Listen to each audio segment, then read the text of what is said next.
Hello there, and welcome to Just About Earth, where curiosity gets comfortable, science takes the slow road, and the strangest places on our planet are allowed to speak in a quiet voice. Tonight, we are heading to the cold blue waters of Lake Superior, to a place of dark forests, hard volcanic ridges, mossy ground, and a kind of ancient mining story that does not really look as if it should belong where it does. It sounds at first like something from a Lost World adventure. Huge masses of copper lying in the earth, old pits hidden beneath trees, stone hammers scattered by the thousands, wooden supports, charcoal, food remains, and tools left behind in places where people worked long before the rise of Rome, long before classical Greece, long before the pyramids were built, and long before most of us would expect to find large-scale metalworking in North America. And yet, there it is. Not in a desert kingdom, not beside a palace, not in the ruins of a city with walls, roads, scribes and kings, but around the Great Lakes, in the land surrounding Lake Superior, where indigenous communities found something extraordinary waiting in the stone: copper. Not the kind that had to be smelted from ore in a furnace, not the kind that needed a whole industrial process before it became useful, but native copper, metal that occurs in a nearly pure form. In some places it appeared as nuggets, in others it ran through the rock in veins. Sometimes it sat in large masses, heavy, stubborn, and bright when freshly exposed, as if the earth had quietly hidden pieces of sunset under the forest floor. Before we go any deeper, I'd love to know where you are listening from tonight. Are you somewhere near the Great Lakes, where winter air can make the world feel carved from glass? Are you far away from North America entirely, hearing about Lake Superior from a warm room on another continent? And what time is it where you are right now? There is something fitting about that question, because tonight's story is partly about time. Not clock time exactly, but deep human time. The kind measured in buried tools, lake sediment, old fire pits, and the slow return of forest over places where people once worked with care, patience, and probably very tired arms.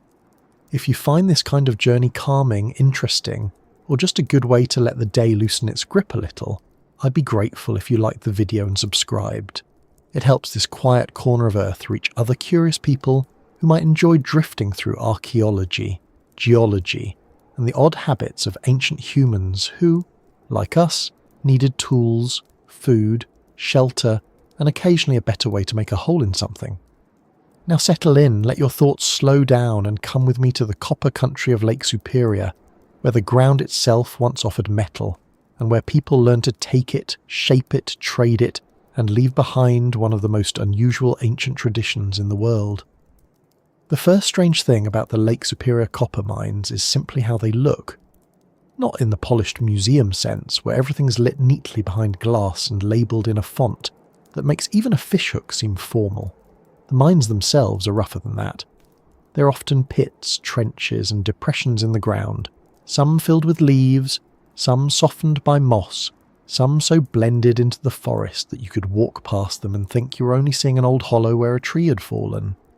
But beneath that quiet surface is a record of labour that goes back thousands of years.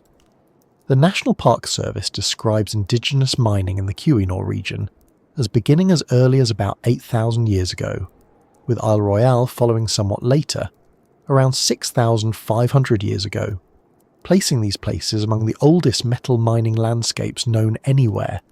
That is the part that makes the mind pause. Around 8,000 years ago. Try to sit with that for a moment. This was not yesterday in archaeological terms. This was not even a few centuries before European contact. This was deep in the archaic period of North America, when communities in the Great Lakes region were living by hunting, fishing, gathering, travelling with the seasons, and knowing the land through direct experience rather than maps or written records. There were no cities here in the way we usually imagine ancient civilization. No royal tombs built to dominate the landscape, no official inscriptions announcing which ruler had ordered which mine to be opened. No tax records, no palace workshops, no bronze armies, no bored clerk scratching inventory numbers onto clay tablets. And still, copper was being found, removed, worked, and carried across astonishing distances. It is easy, because of how history is often taught, to imagine technology as something that belongs mainly to large settled states. We picture metallurgy arriving with agriculture, urban life, social classes, armies, and people in uncomfortable-looking crowns. That pattern is real in many parts of the world, but it is not the only pattern human beings followed. The old copper complex of the Great Lakes challenges that tidy expectation. It shows us communities who did not need cities to become highly skilled with metal. They did not need writing to understand stone, fire, and copper. They did not need kings to organize knowledge across generations. They had something else, something less visible from a distance, but just as powerful. Repeated experience, careful observation, seasonal movement, shared tradition, and a landscape that rewarded anyone patient enough to learn its habits. The copper itself helped make this possible. Most copper used in ancient metalworking around the world comes from ore, where copper is chemically bound with other minerals. To turn that ore into usable metal, people generally have to smelt it, which means heating it to high temperatures in controlled conditions. That is a major technological step. Lake Superior copper was different. In the western Great Lakes, the metal could occur as native copper, often very pure, sometimes over 95% copper, according to museum summaries of the old copper material. That meant ancient workers could take pieces of metal and shape them by hammering, grinding, polishing, and annealing, which is the process of heating copper to make it easier to work. You did not need a furnace city to begin. You needed knowledge of where to look, the right stones for hammering, fire when necessary, and the patience to repeat a process again and again until a lump of metal became a blade, point, awl, hook, or ornament. Still, nothing about this was easy. Copper is soft compared with many stones, but it is not obedient. It bends, hardens, resists, and cracks if worked poorly. A large mass of native copper locked in bedrock is not simply a gift you can tuck under your arm and take home, unless your arms happen to belong to a small crane. The people mining around Lake Superior used stone mauls, rounded hammerstones, fire, leverage, and a practical understanding of the rock itself. Later archaeologists found ancient pits and hammerstones in places like Isle Royale, where more than 1,000 indigenous mining pits have been recorded, many now filled with soil and covered with vegetation. Imagine the sound of that work. Not the roar of engines, not the metallic scream of modern drills, but repeated stone on stone, stone on copper, dull impacts echoing against hard rock, smoke from small fires, voices in the trees, water nearby, insects in summer, cold air in autumn, and the slow, exhausting effort of freeing metal from the earth by hand. This is where the story starts to feel almost unreal, because the landscape does not match the scale of the achievement in the way our modern expectations want it to. We tend to associate large-scale mining with obvious scars, with machinery, shafts, rail lines, and towns built around extraction. But the ancient Lake Superior mines were folded into a seasonal world. People may have come to certain places as part of broader movements for fishing, hunting, plant gathering, tool making, trade, and social life. A mine was not necessarily a permanent industrial workplace in the modern sense. It may have been one stop in a much larger annual rhythm.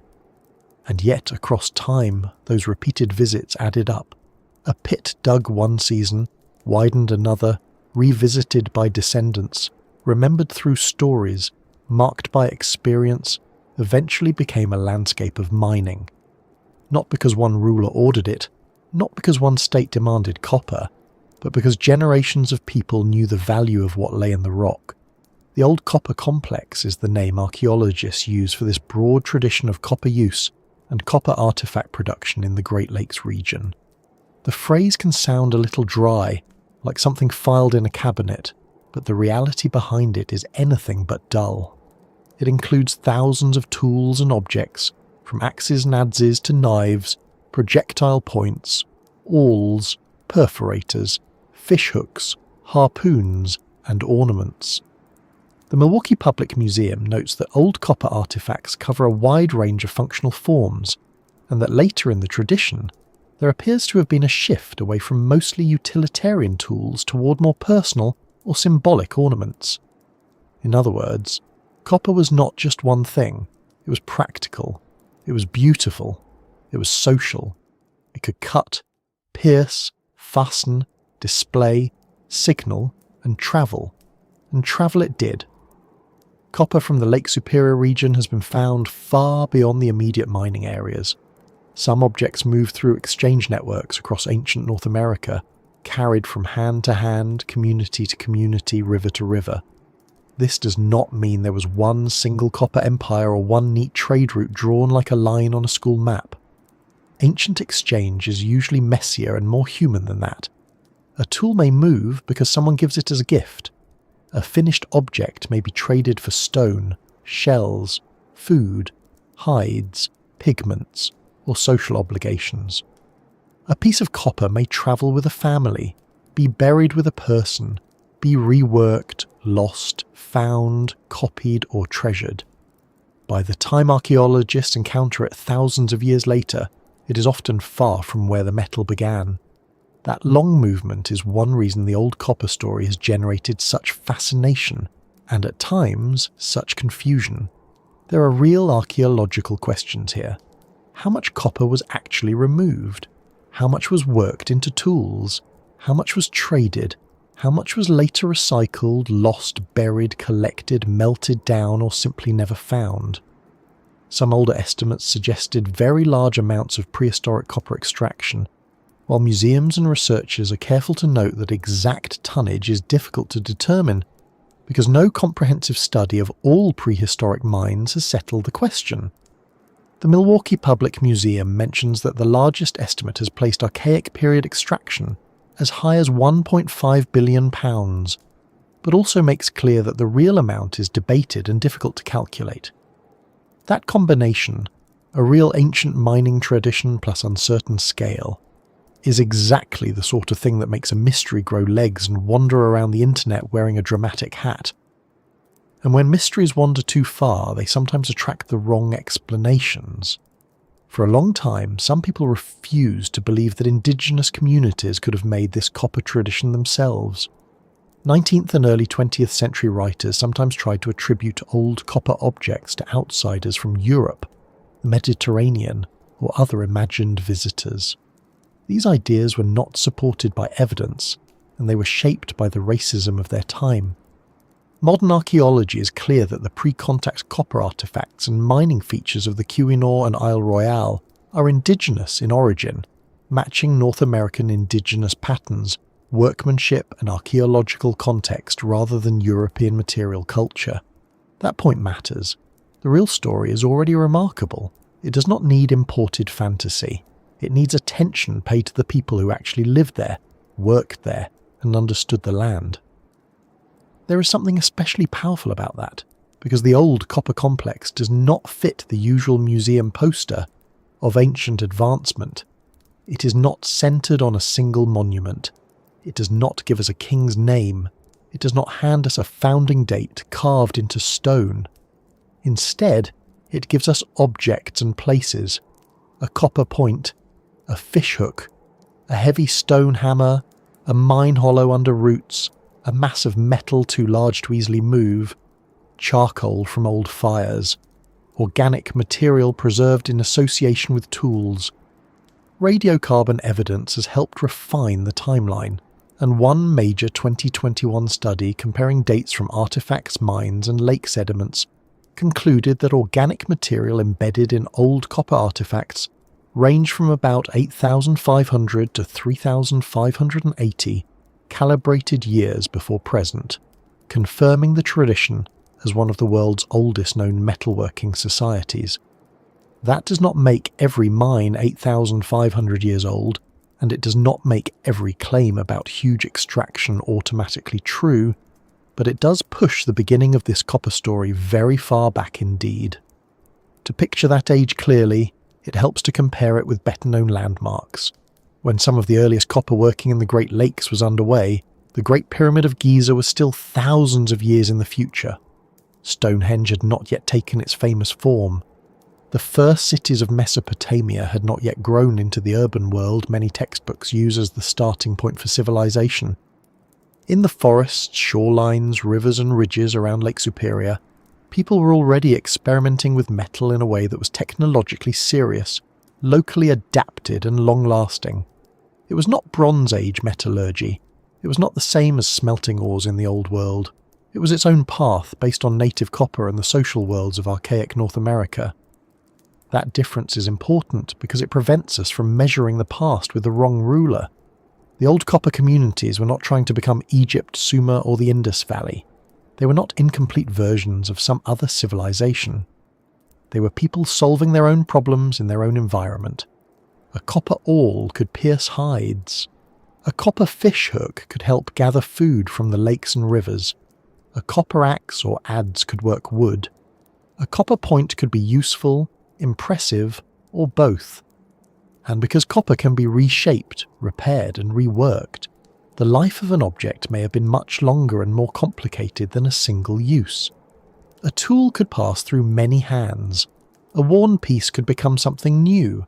A practical object could become a valued possession. But then comes the question that will quietly follow us through this whole story. Why here?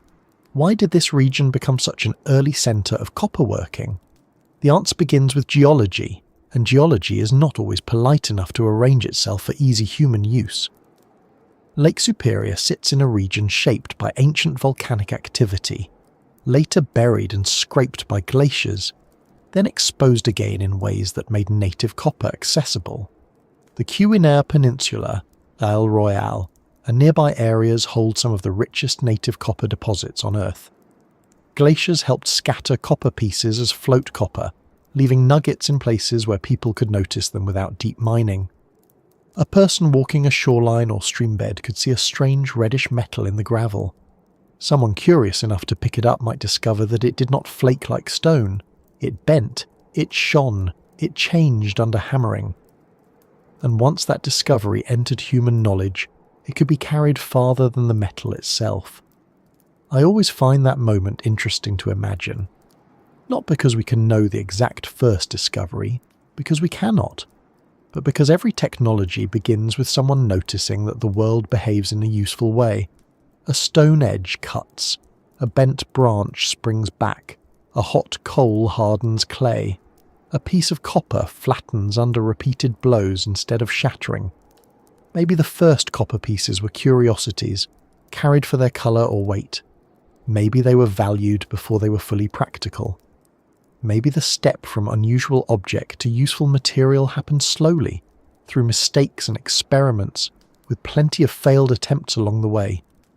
Ancient people did not have modern chemistry, but they had eyes, hands, memory and time. That is already a very strong laboratory. There is also a quieter human side to this story. Mining is not only technology, it is trust. If you are going into a pit, working rock, heating surfaces, striking heavy stones, moving copper, carrying food, and returning to the same places over generations, you are part of a community of knowledge. Someone teaches you which stone makes a good hammer.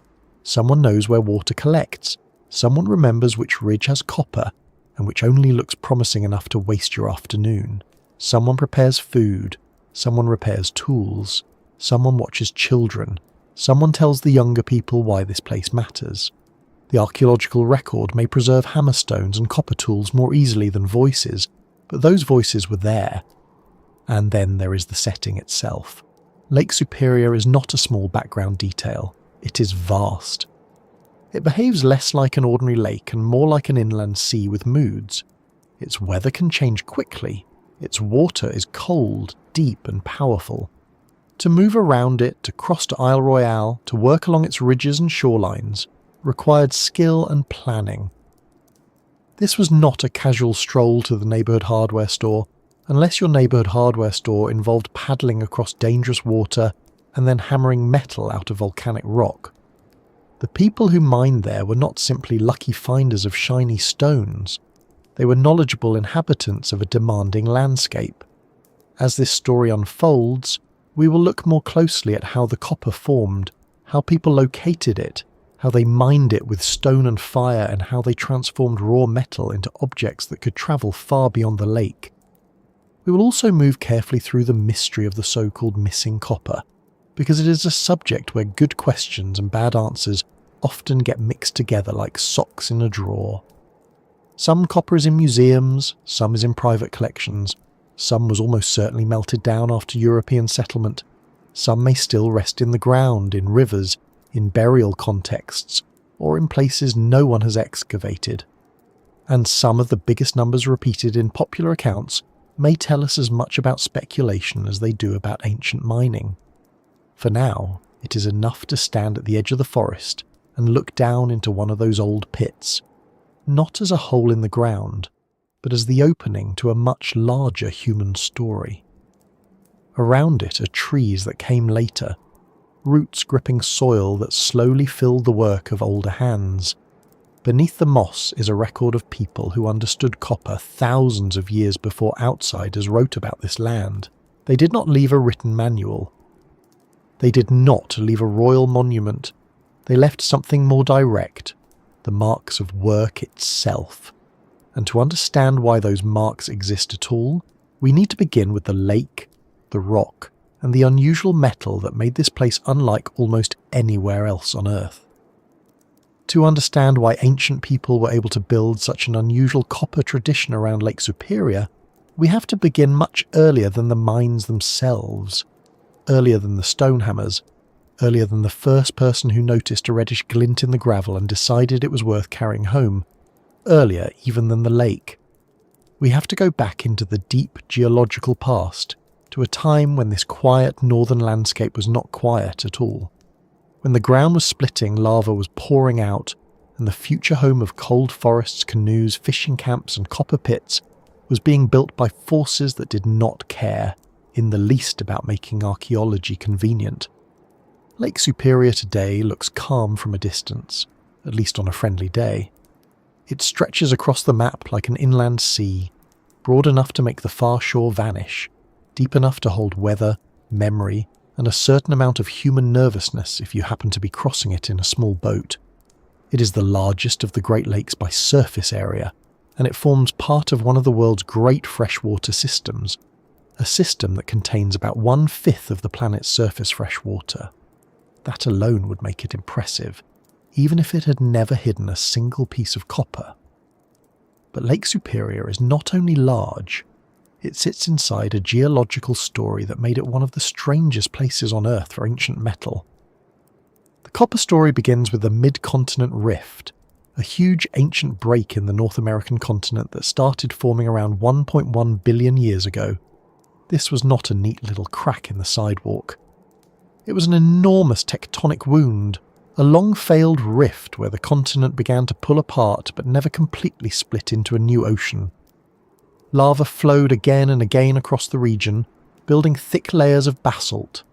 Sediments later washed into low areas and hardened into conglomerates and sandstones. Over time, these rocks stacked into a complex geological layer cake, although perhaps not the sort of cake anyone would want at a birthday party, unless the party was being hosted by a very patient geologist with a hammer and no fear of silence. Those lava flows mattered because they created spaces where copper could later gather. Basalt often contained small cavities, cracks, and openings left by gases in cooling lava or by later fracturing. In the Lake Superior region, hot mineral-rich fluids moved through these rocks long after the lava cooled. These fluids carried copper in solution, and under the right chemical conditions, copper came out of that solution and settled into openings in the rock. It filled vesicles, lined fractures, entered the spaces between pebbles in conglomerates, and sometimes accumulated as larger masses. Instead of forming mainly as copper ores that needed smelting, much of this copper appeared as native copper, meaning metallic copper in a natural, nearly pure state. In the Keweenaw Peninsula Native Copper District, native copper made up more than 99% of the historic refined copper production, which gives a sense of how unusual this place really was. That one fact changes everything. In many parts of the world, ancient metallurgy had to wait for people to learn how to smelt ore. Smelting is not a casual activity. It requires the right minerals, high heat, controlled firing, fuel, airflow, containers or furnaces, and a great deal of trial and error. It is the kind of technological pathway that often grows alongside settled communities, specialised labour, and long chains of experimentation. But around Lake Superior, the earth offered metal in a different form. Native copper did not need to be chemically separated from ore before it could be shaped. It was already metal. Difficult metal, yes. Stubborn metal. Absolutely. But metal all the same. A person could pick up a small piece, strike it, flatten it, bend it, and begin learning what it could do. This is why the Lake Superior copper deposits are so important to the old copper story. They lowered one of the biggest barriers to early metalworking. Ancient people in the Great Lakes did not have to invent smelting before discovering copper's usefulness. They could begin with direct contact. They could learn through touch, sound, and repeated effort. Copper does not behave like stone. Strike a flint nodule the right way, and it fractures with sharp edges. Strike copper, and it flattens. Work it too much, and it hardens and becomes brittle. Heat it and let it cool, and it softens again. This cycle of hammering and annealing could be discovered by observation, especially by people already skilled in stone, fire, bone, wood, and hide. It was not primitive guesswork. It was careful material knowledge gathered slowly through use. Still, the copper did not simply present itself everywhere in neat little pieces, like a helpful mineral snack tray. It appeared in several forms, and each form created different possibilities. Some copper was exposed in bedrock, visible in veins and pockets. Some was locked inside basalt or conglomerate, requiring effort to remove. Some appeared as float copper, pieces torn from their original rock by glaciers and carried away, sometimes for long distances. The National Park Service notes that glaciers helped shape the Lake Superior Basin and sheared copper from host rock, transporting pieces of float copper far from their source, sometimes hundreds of miles. This meant copper could be found not only in the main bedrock districts but also scattered across the wider landscape, waiting in soils, streams, beaches and glacial deposits like misplaced pieces of a much older puzzle. For ancient people, float copper may have been the first invitation. Imagine walking along a stony shore or stream and seeing something that is not quite like the other rocks. It has a reddish colour, maybe weathered green in places, heavy for its size, smooth from glacial grinding or water movement. You pick it up, it feels different. You strike it with another stone, and it does not shatter into flakes. It dents.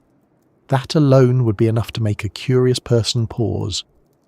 And human beings, despite all our bad habits, are very good at pausing when something unusual might be useful. We have built entire civilizations on the sentence, "That's odd, let's hit it again." The glaciers did more than scatter copper. They shaped the entire world people would later inhabit. The last great ice sheet scraped across the region, deepening basins, smoothing bedrock, moving boulders, and leaving behind sediments. As the ice retreated, meltwater gathered into large ancestral lakes before the modern Great Lakes took their current forms. The land rebounded as the weight of ice lifted, shorelines shifted, rivers found new paths, forests returned, animals moved in, people followed. By the time ancient communities were using copper, they were living in a landscape that was geologically old but environmentally young, still adjusting after the ice, with lakes, wetlands, forests, rocky ridges and shorelines full of opportunity. Lake Superior itself was not just scenery. It was a route, a food source, a weather maker, and a boundary that could also become a bridge. Its waters connected places that would have been difficult to move between overland. Canoes could turn distance into a navigable problem, though not always a gentle one. Anyone who has spent time around Lake Superior knows that it is not a lake to treat casually.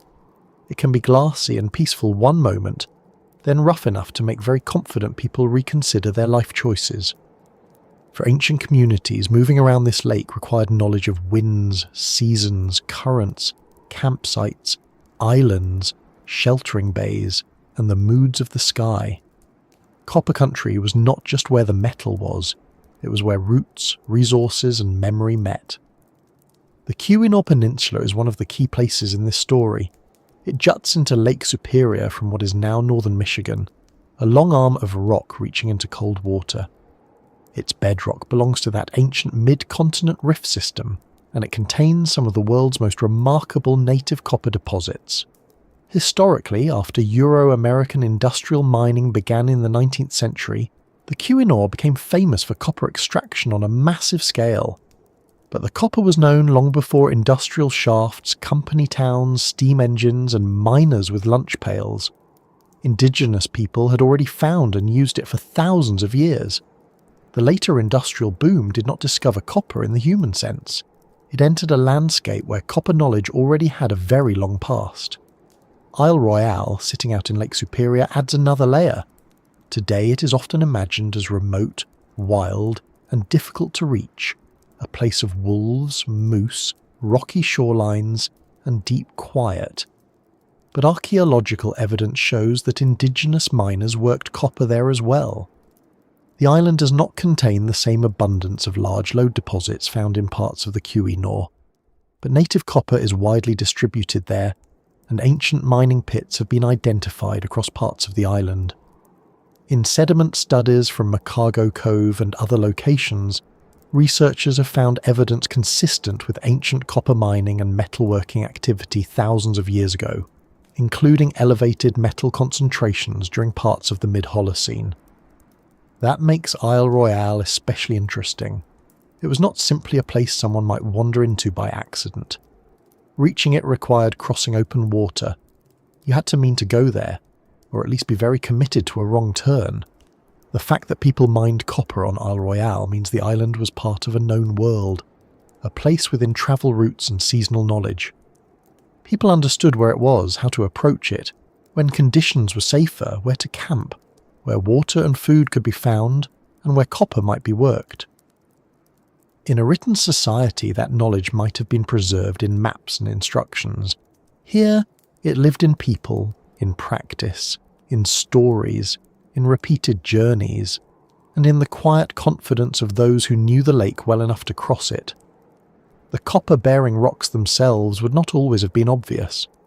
Some copper could be seen at the surface, but much of it required experience to recognize.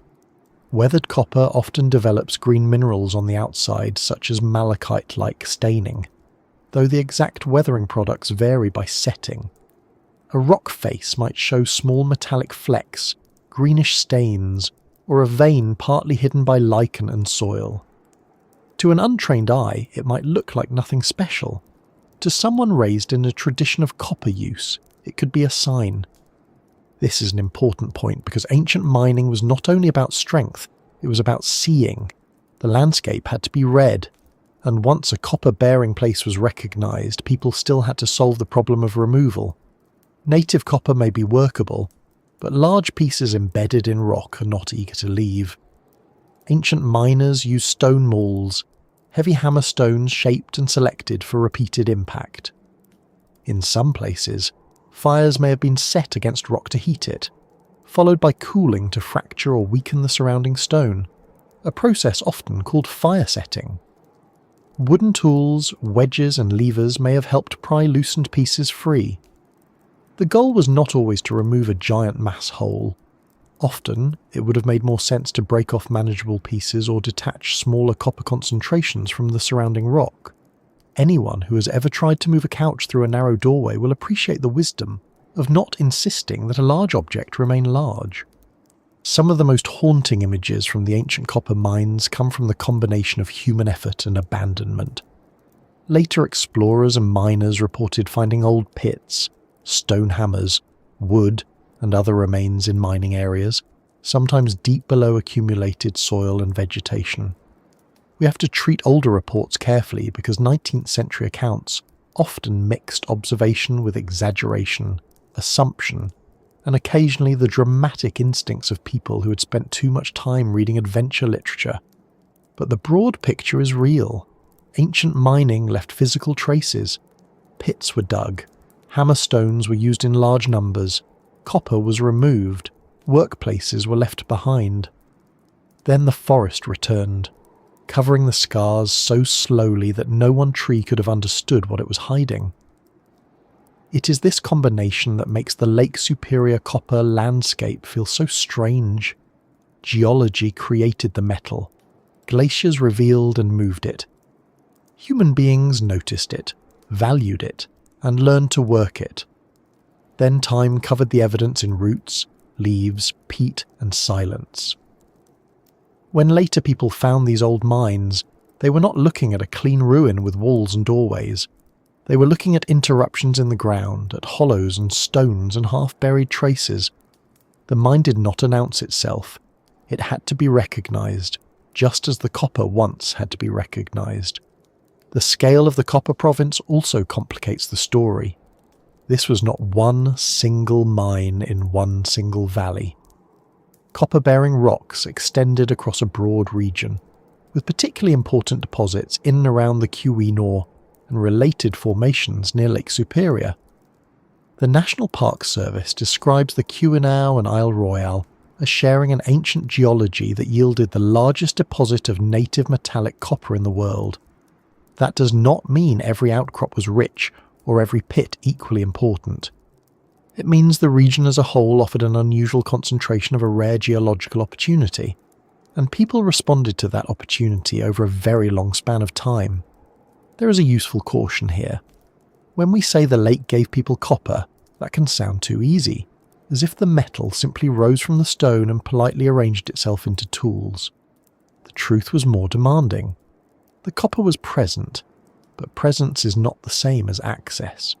Access required movement through rugged terrain, knowledge of seasons, tool preparation, labour, and decisions about whether the copper was worth the effort.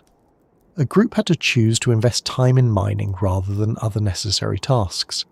That means copper must have held real value, whether practical, social, symbolic, or all three. A shiny curiosity might be picked up once.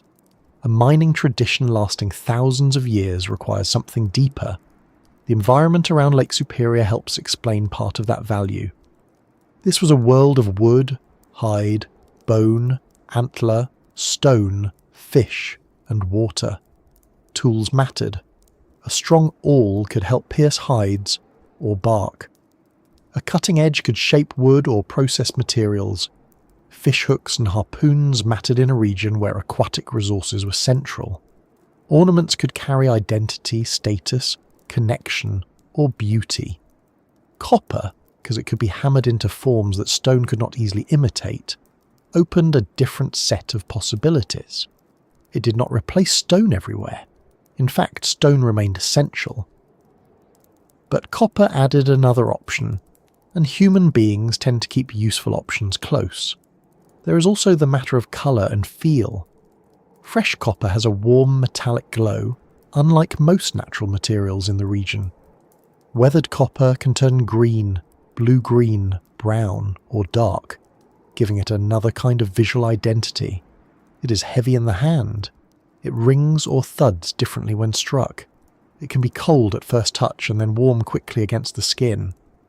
These sensory details may seem small, but ancient material culture was experienced through the body. People did not encounter copper as a chemical symbol. They encountered it as weight, sound, shine, resistance, usefulness, and perhaps meaning. A copper object was not only made, it was handled. Because native copper was so unusual, it could also become a material of connection. A person far from Lake Superior who received a copper tool or ornament was receiving something tied to a distant place. Even without written labels saying made near Lake Superior, please admire responsibly, the object carried geography. Its metal came from specific rocks, specific waters, specific networks of exchange and relationship.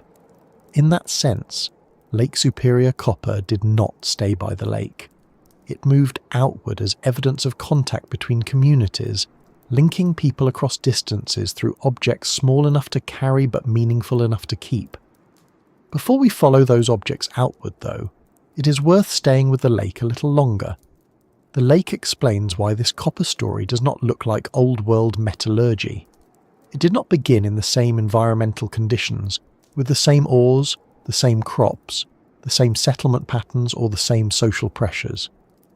It began in a northern landscape where mobile communities had deep knowledge of land and water, where native copper was available in a workable form, and where the line between geology and daily life was not buried under pavement or hidden behind machinery. The rocks were part of the world people moved through. The metal was not an industrial resource yet. It was a material encountered within a living landscape. That is why this place matters so much. Lake Superior copper was not just a deposit waiting for modern miners. It was an ancient relationship between people and stone. The mid-continent rift provided the deep structure. Hydrothermal fluids placed the copper, ice exposed and scattered it. Shorelines, ridges, rivers and islands made it findable. Then human attention turned findable into usable. That last step is the one that no geological process can do by itself. A glacier can drag copper across a continent, but it cannot decide to make a fishhook. A lava flow can create the host rock, but it cannot teach a child which hammerstone feels right in the hand. For that, we need people. And the people who entered this copper landscape were not standing at the edge of history, waiting to be civilized by anyone else. They were already making choices, solving problems, reading the land, organizing movement and passing on skills. They lived in a world without cities or kings, but not without complexity. Their knowledge was stored differently. Their achievements were built differently. Their monuments, if we want to use that word carefully, were not towers or palaces. They were traditions of practice, carried in memory and muscle, repeated across generations until a piece of metal beneath the forest became part of a much larger human network. To see how that could happen, we have to look more closely at the communities behind the copper and at the old mistake of assuming that people need cities before they can do something extraordinary. The people who understood this copper landscape were not standing on the edge of civilization, waiting for cities to arrive and make them clever. That is one of the first things to clear away, gently but firmly, like brushing old leaves from the rim of a buried pit. The communities behind the old copper tradition lived in a world without palaces, royal workshops, tax collectors, official armies, or writing. They did not build cities in the way people often imagine when they hear the word ancient. They did not leave rows of stone columns, carved law codes, or statues of rulers looking sternly into the distance, as if someone had just brought them the wrong kind of sandals. And yet, they developed one of the earliest and most unusual metalworking traditions known anywhere in the world. Archaeologists use the name Old Copper Complex or Old Copper Culture for the copper objects made by early inhabitants of the Great Lakes region across a span of several thousand years and over a very large area. The Milwaukee Public Museum describes this material tradition as beginning most clearly in the Middle Archaic period, with native copper used to make a wide variety of tools, including axes, adzes, projectile points, knives, perforators, fishhooks and harpoons. A 2021 radiocarbon study describes the old copper complex as heavy copper tool production by archaic Native American societies in the Lake Superior region, and it found that organic material embedded in several copper artifacts ranged from about 8,500 to 3,580 calibrated years before present, placing the tradition among the oldest known metalworking societies. That phrase, archaic Native American societies, is important, but it can also sound a little too neat, as if archaeologists are placing thousands of years of human life into one tidy drawer. In reality, the people behind these objects were not one frozen culture doing the same thing for century after century. They were many communities, living in changing environments, making choices across generations. Their lifeways shifted as forests changed, as shorelines moved, as climates warmed and cooled, as animal populations changed, and as relationships between groups developed. Archaeological labels are useful because they help us organise evidence, but they are not the people themselves. No one woke up in the morning, stretched, looked at the lake and said, "Ah, yes, another day as a member of the old copper complex."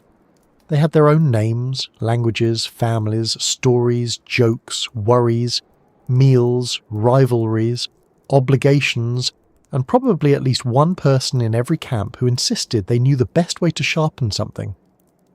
What makes their copper tradition so interesting is that it grew within a mobile hunting, fishing and gathering world.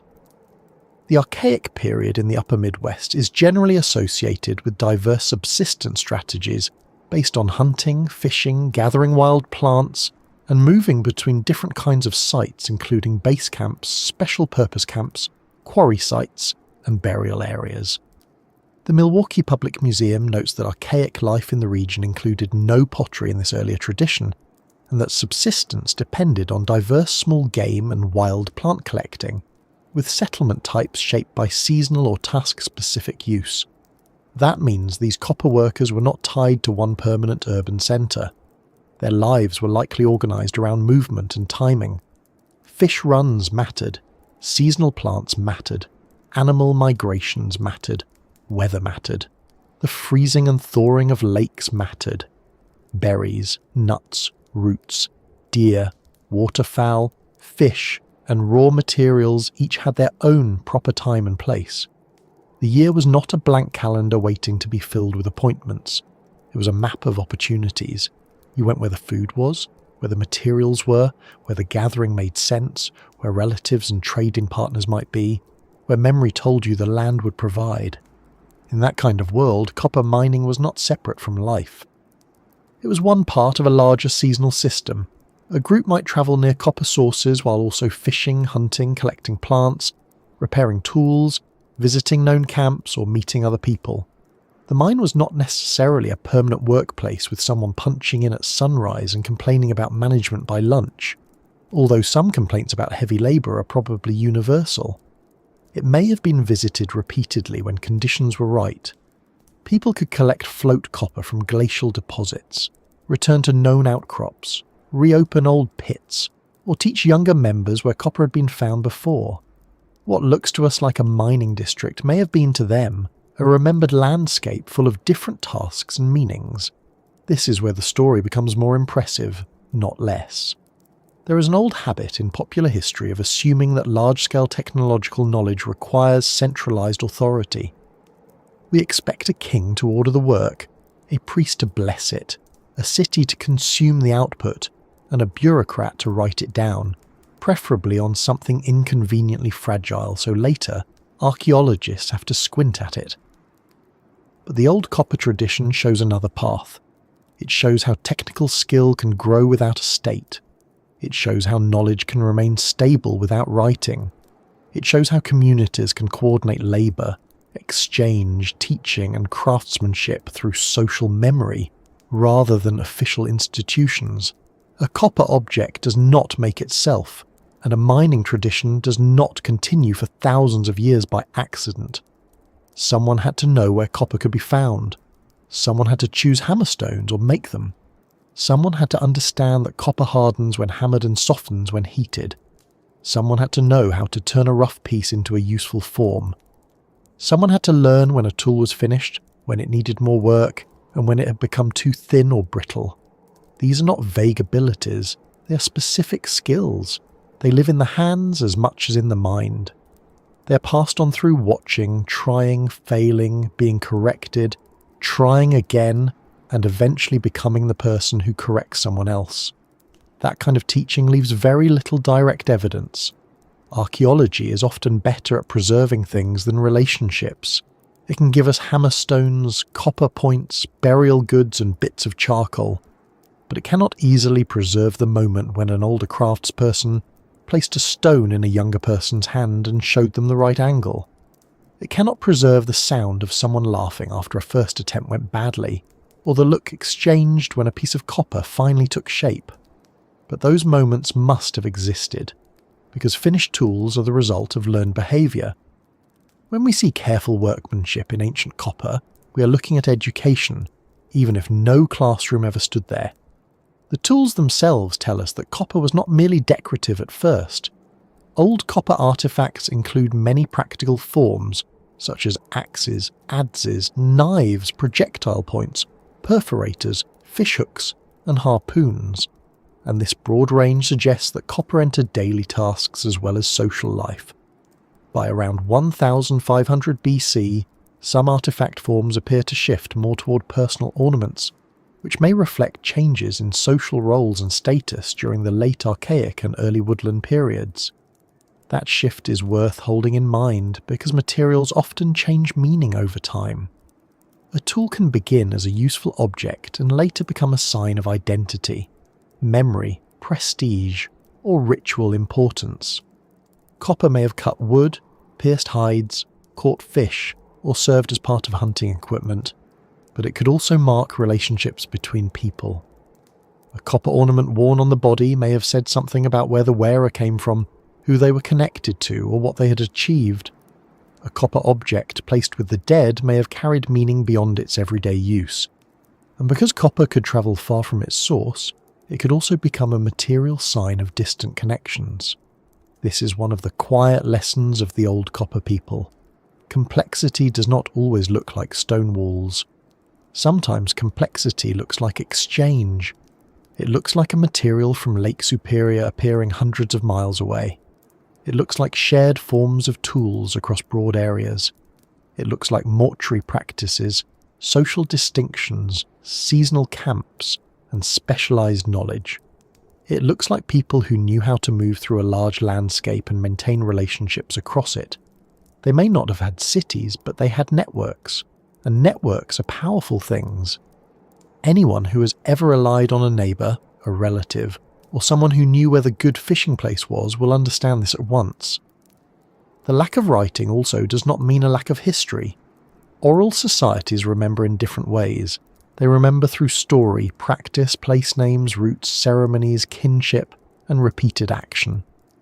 A copper source could be remembered because people returned to it. A dangerous crossing could be remembered because people spoke of it.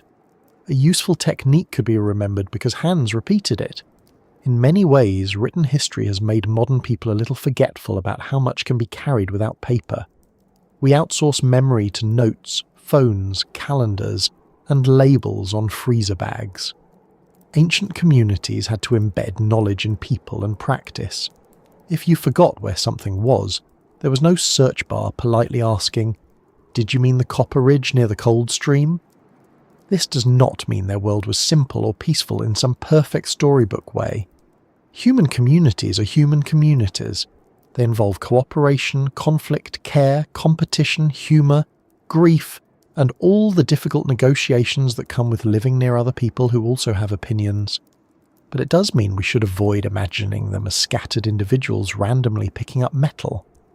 The old copper tradition required social structure, even if that structure did not resemble a kingdom. It required shared expectations about who could mine, who could shape, who could trade, who could receive, and where objects belonged. Some of that may have been flexible, some may have been formal. We cannot reconstruct every rule, but the material record tells us there were patterns. One reason this matters is because of the long history of people refusing to give Indigenous communities credit for the copper tradition. During the 19th and early 20th centuries, some writers claimed that the copper artifacts must have been made by outsiders, such as Bronze Age Europeans, Phoenicians, Vikings, or other imagined visitors. The Milwaukee Public Museum states plainly that these theories reflected racism and that no archaeological evidence has substantiated them. Modern archaeological interpretation identifies the old copper tradition as indigenous to the Great Lakes region. This is not a small correction. It changes the whole frame of the story. If someone begins with the assumption that indigenous people could not have mined and worked copper at this scale, then every pit becomes a puzzle in the wrong way. Every artifact becomes an excuse to invent visitors. Every achievement is pulled away from the people who actually made it. That is not mystery. That is erasure wearing a dramatic coat. The real mystery is better and more grounded. It asks how Indigenous communities learned this landscape so well, how they organised the labour, how they refined the craft, why copper spread so widely, and why the tradition later changed. Those are harder questions than simply pointing vaguely across the ocean and saying, maybe someone else did it. They are also much more interesting. The people who made old copper objects were living at a time when the Great Lakes world itself was still taking shape after the glaciers. Forests, wetlands, lakes and shorelines created a rich but demanding environment. Seasonal abundance could be generous, but it was not automatic. Food had to be known, harvested, preserved and shared. A winter mistake could be serious. A bad crossing could be deadly. A lost tool could matter. Copper entered this world not as a luxury floating above daily life, but as a material woven into practical needs and social meanings. Think of a copper awl, for example. In a museum case, it may look small and quiet. It does not shout for attention. It is not a golden mask or a jewelled crown. But in daily life, an awl is a very useful thing. It can pierce hide, bark, leather or fibre. It can help make clothing, containers, shelters, nets and other tools. A copper fishhook or harpoon point could matter where fishing was a major part of survival. A copper adze could help shape wood, and wood was everywhere in the technology of life. Handles, bowls, shelters, paddles, frames, traps and canoes. A copper tool was not just an object, it was part of work. It touched food, clothing, movement, shelter and repair. At the same time, copper may not always have been better than stone. That is an important point, and a useful guard against imagining technology as a simple ladder where metal automatically beats everything else. Stone can hold a very sharp edge. Bone and antler can be excellent materials for certain tasks. Wood, fibre, hide, and shell all have their uses. Copper is malleable, repairable, and durable in some ways, but it is also softer than many later metals and can deform. The old copper people were not replacing an inferior world with a superior one. They were adding copper into an already sophisticated toolkit. They used materials according to what each did well, which is usually wiser than worshipping novelty for its own sake, though modern people with kitchen gadgets may wish to look away for a moment. The social value of copper may have grown partly because it required effort. A stone picked up from a stream has value if it works well, but copper from Lake Superior carried the labour of mining, travel, shaping and exchange. It also carried the reputation of source places. An object made from copper was evidence that someone had access, directly or indirectly, to a distant and valued material. That access could reflect skill, kinship, alliance, travel or trade. In this way, copper objects may have helped hold relationships together. They could be exchanged during visits, passed through families, placed in burials, or reworked into new forms when old ones wore down. Burial contexts are one of the places where archaeologists see the social importance of copper most clearly, though they must be approached with care and respect. Objects placed with the dead are not merely lost items. They were deliberately included by living people, according to beliefs and practices we cannot fully recover. In some old copper contexts, copper artifacts appear in association with burials, and radiocarbon dating of materials connected to artifacts or cremation remains has helped build the chronology of the tradition. The 2021 study compared radiocarbon dates from copper artifacts, mines and lake sediments, and it found that some mine dates may reflect abandonment and infill rather than the actual time of mining, which is a good reminder that archaeological dates need careful interpretation, not just big numbers waved around like a flag. That caution matters because the old copper story is full of tempting numbers. Thousands of artifacts, thousands of years, large mining areas, possible huge extraction estimates. It is easy to let the numbers become the story, as if ancient life can be understood by weighing everything. But people are not measured only in pounds of copper. The real story is in the relationship between material and society. Copper mattered because people made it matter. They assigned it use, effort, movement, and meaning. A heavy copper axe is impressive, but so is the social world that allowed someone to learn how to make it, use it, trade it, keep it, or place it with the dead. It is also worth noticing what the old copper people did not do. They did not, as far as current evidence shows, smelt copper into cast tools using moulds in the way later metallurgical societies did. The Milwaukee Public Museum notes that there is no convincing evidence that archaic old copper populations smelted copper to pour into pre-made moulds, and that their main fabrication methods involved hammering, heating, annealing, and shaping native copper. That does not make the technology less advanced, it makes it different. Advancement is not one narrow road. If native copper is available in workable form, then hammering and annealing are sensible, efficient choices. A technology should be judged by how well it fits its material, environment, and social needs. It would be odd to criticize people for not inventing smelting when the copper in front of them could be worked without it. That would be like criticizing someone for not building a ladder to reach fruit already sitting in a basket. The old copper tradition was not failed metallurgy. It was successful native copper technology. The absence of agriculture also changes how we should think about labour. Farming societies often produce seasonal surpluses that can support specialists, rulers, builders, and full-time craft workers. Mobile hunting, fishing, and gathering societies organise labour differently. That does not mean they cannot produce specialists or large projects, but it means specialisation may be seasonal, part-time, family-based, or embedded in broader responsibilities. A person skilled in copper work may also have hunted, fished, gathered plants, made tools from other materials, travelled, taught, and participated in ceremonies.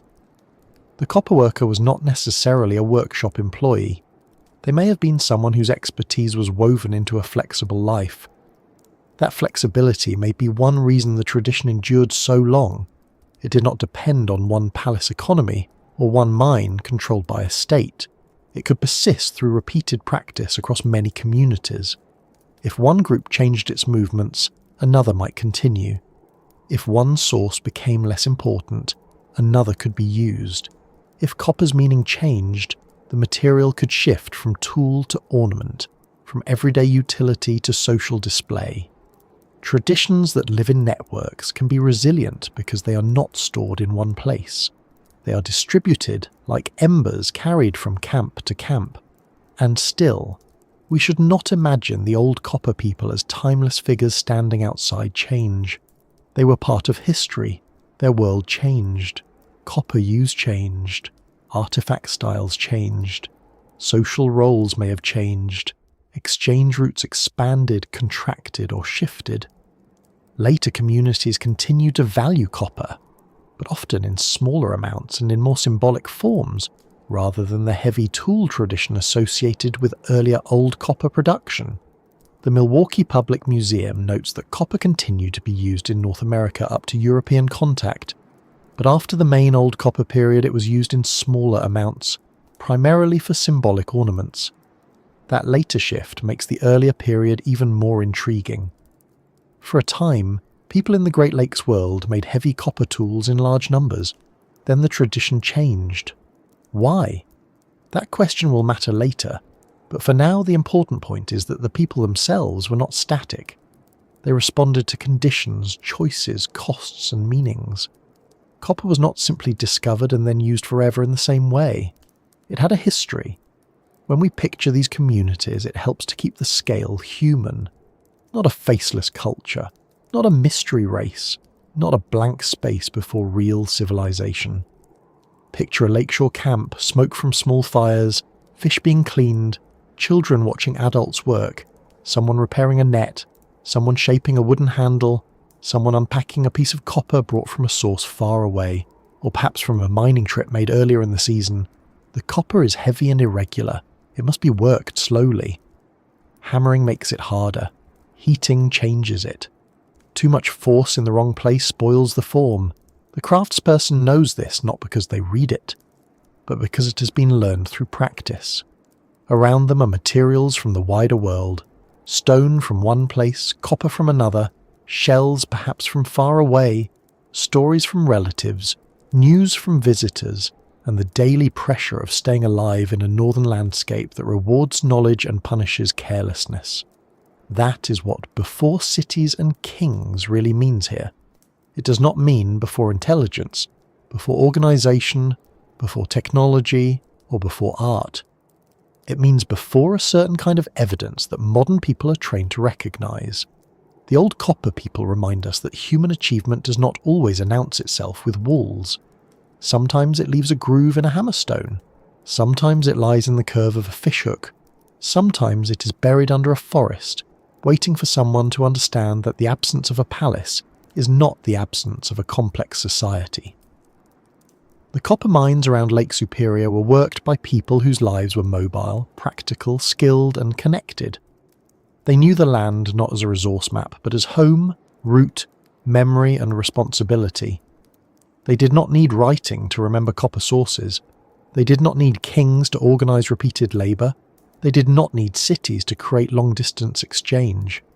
What they had was enough. Knowledge held in communities, materials offered by a rare geology, and a tradition strong enough to last across deep time. And once we recognise that, the next question becomes more physical, more immediate, and in some ways more astonishing. How did people using stone, wood, fire, and patient hands actually pull metal from the rock?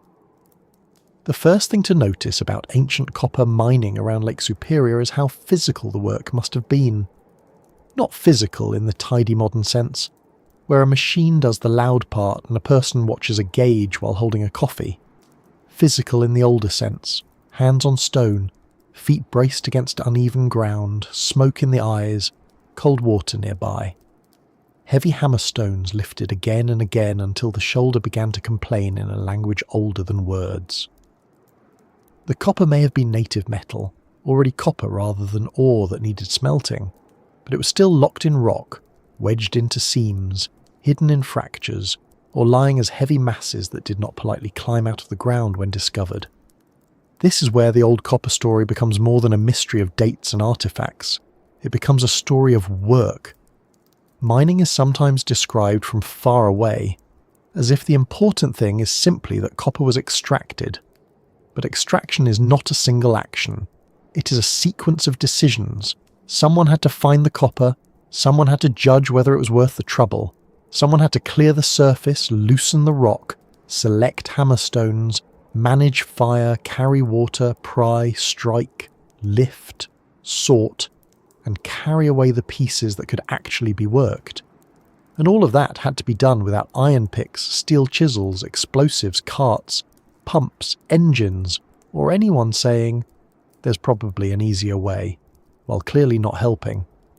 On Isle Royale, the National Park Service describes ancient miners extracting raw copper from bedrock by beating it free with rounded handheld beach cobbles, and notes that excavations have uncovered large numbers of hammerstones from ancient mines now filled with soil and covered by vegetation.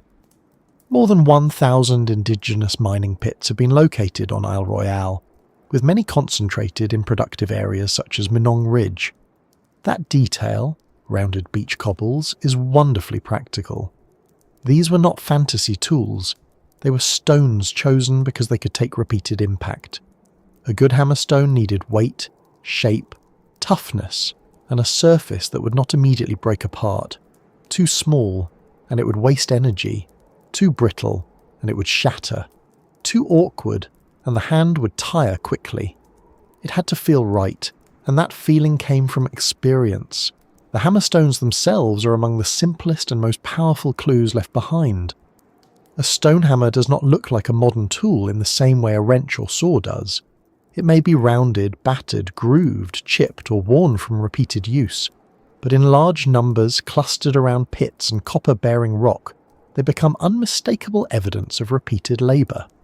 The Milwaukee Public Museum notes that thousands of grooved hammerstones have been found in and around prehistoric copper mining pits, supporting the idea that a great deal of manual work was needed to remove native copper from the bedrock. That phrase, A great deal of manual work is accurate, but it is also a little polite. It hides the sweat. Imagine the rhythm of it. A person stands or crouches in a shallow pit or beside a rock face, holding a cobble that has already been used enough to fit the hand. The copper vein or mass is visible in the rock, perhaps as a reddish metal surface, perhaps partly hidden by dark basalt or conglomerate. The worker strikes near the copper, not always directly on it, because the goal may be to break away the surrounding stone. The blows are not random. They have to land where fractures might open, where the rock is weakest, where a crack can be encouraged. Another person may clear debris, someone else may tend a fire, a younger person may carry water. There may be pauses to inspect the surface, to test whether a piece has loosened, to wedge wood into an opening, or simply to rest the arm before it begins to feel as if it belongs to someone else. Fire was likely one of the most useful helpers in this work. The basic principle is simple enough to explain, though not simple to manage well. Heat the rock. Let the heat penetrate and expand it. Then cool it quickly, often with water, so the surface contracts and cracks. This process, often called fire setting or thermal shock, has been used in many ancient mining traditions around the world because rock is strong but not invincible. The Milwaukee Public Museum describes this as a likely technique in old copper mining, where miners may have lit fires beside desired copper veins and then applied water to the heated surface, causing the rock to shatter and making copper easier to remove. It is not a magic trick. It is physics, patience, and smoke. The fire setting scene is easy to picture too dramatically, as if the ancient mine were a roaring furnace. In reality, it may often have been smaller and more controlled. Wood had to be gathered, carried, arranged, and burned where it would matter. Too little heat, and the rock might not fracture enough. Too much uncontrolled burning, and the fire would be wasteful or dangerous. If the work was in a pit, smoke could gather. If it was near roots, soil, or dry vegetation, the surroundings mattered. If water had to be carried from a lake, stream, or collected source, that was labour too. Every helpful technique brings its own chores. Fire cracks rock, yes, but first someone has to feed it. Wood itself probably played several roles. We should be careful here, because wood rarely survives as well as stone or copper, and ancient mining evidence can be difficult to interpret. But wooden levers, wedges, digging sticks, handles, supports, and carrying devices would all make practical sense in a mining landscape. Wood can pry where fingers cannot. A wet wooden wedge hammered into a crack can expand as it swells. Poles can help move a heavy piece. Branches can carry baskets or loads. Wooden tools may have been everywhere in the working process, and yet leave only faint traces or none at all after thousands of years. Archaeology often preserves the hard things and lets the useful perishable things disappear, which is unfair but very typical of time. This is one reason ancient technology can be underestimated. Stone and copper survive, so we notice them. Wood, bark, fibre, hide and cordage often vanish, so we forget how important they were. But a mining operation without perishable materials would be like camping without rope, bags, handles, containers, or anything that makes life less unnecessarily dramatic. Copper pieces had to be carried. Food had to be brought in. Water had to be fetched. Fires had to be managed. People had to shelter themselves from weather. A mine was not just a hole and a hammerstone.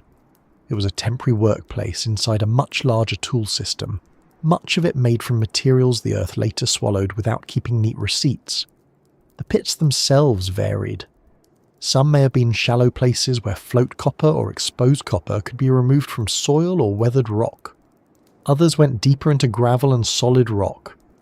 Older reports from the Keweenaw and related mining districts describe numerous indigenous copper pits, sometimes extending many feet into the ground, though 19th century accounts need to be read carefully because early observers often mix useful description with assumption. The Milwaukee Public Museum cites early descriptions of old copper pits around several Keweenaw locations and notes that these features range from a few feet to as much as 30 feet into gravel and solid rock. Whether shallow or deep, each pit represented repeated decisions about where copper was worth following. This is important because the ancient miners were not digging blindly. They were reading signs in the stone. A visible vein, a greenish stain, a heavy piece of copper in nearby soil, a known ridge, or the memory of earlier finds could guide the work. Once a promising location was opened, miners would follow the copper as long as the effort seemed worthwhile. If the copper pinched out, sank too deep, became too difficult, or yielded pieces too small for the labour involved, the pit might be abandoned. Another place might be tried. This is not so different from any practical task. You work where the result justifies the strain. Even ancient people, despite what some museum displays imply, did not have unlimited energy and a deep desire to make archaeologists happy. The labour was probably seasonal. On Isle Royale, the National Park Service suggests that copper mining was likely pursued as part of an annual round of hunting, fishing, berry gathering, and plant collecting rather than as a highly organised year-round industry. That does not make the work casual, it means it was fitted into life. A group might arrive when travel was possible, food sources were available, and weather allowed work. They might mine for a period, collect copper, repair tools, fish nearby waters, gather plants, then move on. Over centuries, repeated visits could create a major mining landscape without requiring a permanent town beside every pit.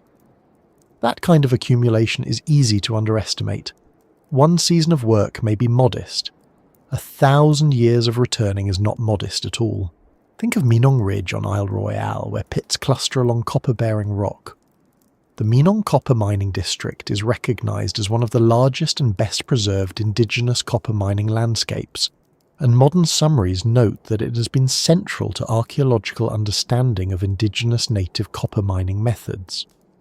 What we see now as a district may have formed through many separate visits and efforts, each one rooted in immediate needs and remembered knowledge. The landscape became a record not because one generation transformed it all at once, but because many generations returned to the same useful places. The work in a pit would have involved different stages. First, loose soil, vegetation, or weathered rock had to be moved aside. Then the copper-bearing material had to be exposed. If the copper was in a vein, workers might attack the surrounding rock with hammerstones, trying to isolate pieces of metal.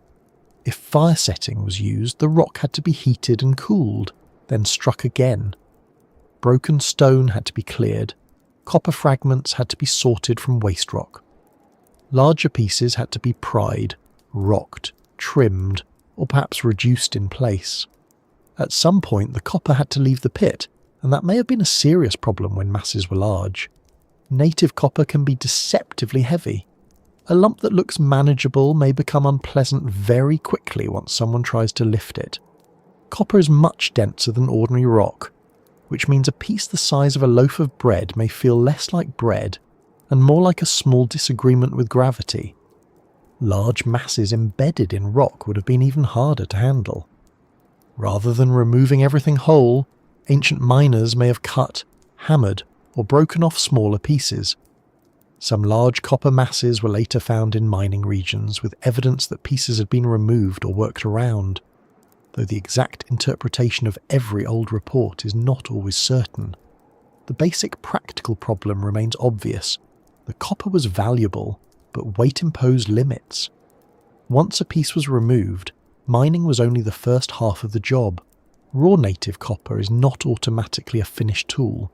It may be irregular, pitted, cracked, mixed with adhering rock, or shaped in a way that is not useful. The first steps could involve removing matrix, flattening rough surfaces, or trimming the piece to a workable size. Then came hammering. The Milwaukee Public Museum describes hammering as the primary method of tool manufacture after extraction, with annealing used to heat copper to a more malleable state before further hammering.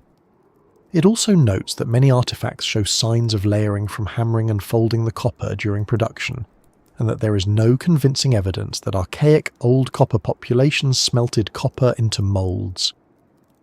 This was metalworking by pressure, impact, heat, and repetition, not casting. The difference matters. Casting allows molten metal to flow into a prepared shape. Hammering native copper requires the maker to persuade the metal slowly. Copper work hardens, meaning it becomes harder and less flexible as it is hammered. That can be useful when strengthening an edge, but it can also make the metal crack if pushed too far. Annealing solves this by heating the copper and allowing its internal structure to relax, making it easier to shape again. Ancient metal workers did not need modern terms for recrystallization to understand the pattern. They only needed to learn that hammered copper stiffens, heated copper softens, and badly handled copper can fail. Many useful technologies begin exactly that way, not with equations but with someone noticing, remembering, and repeating.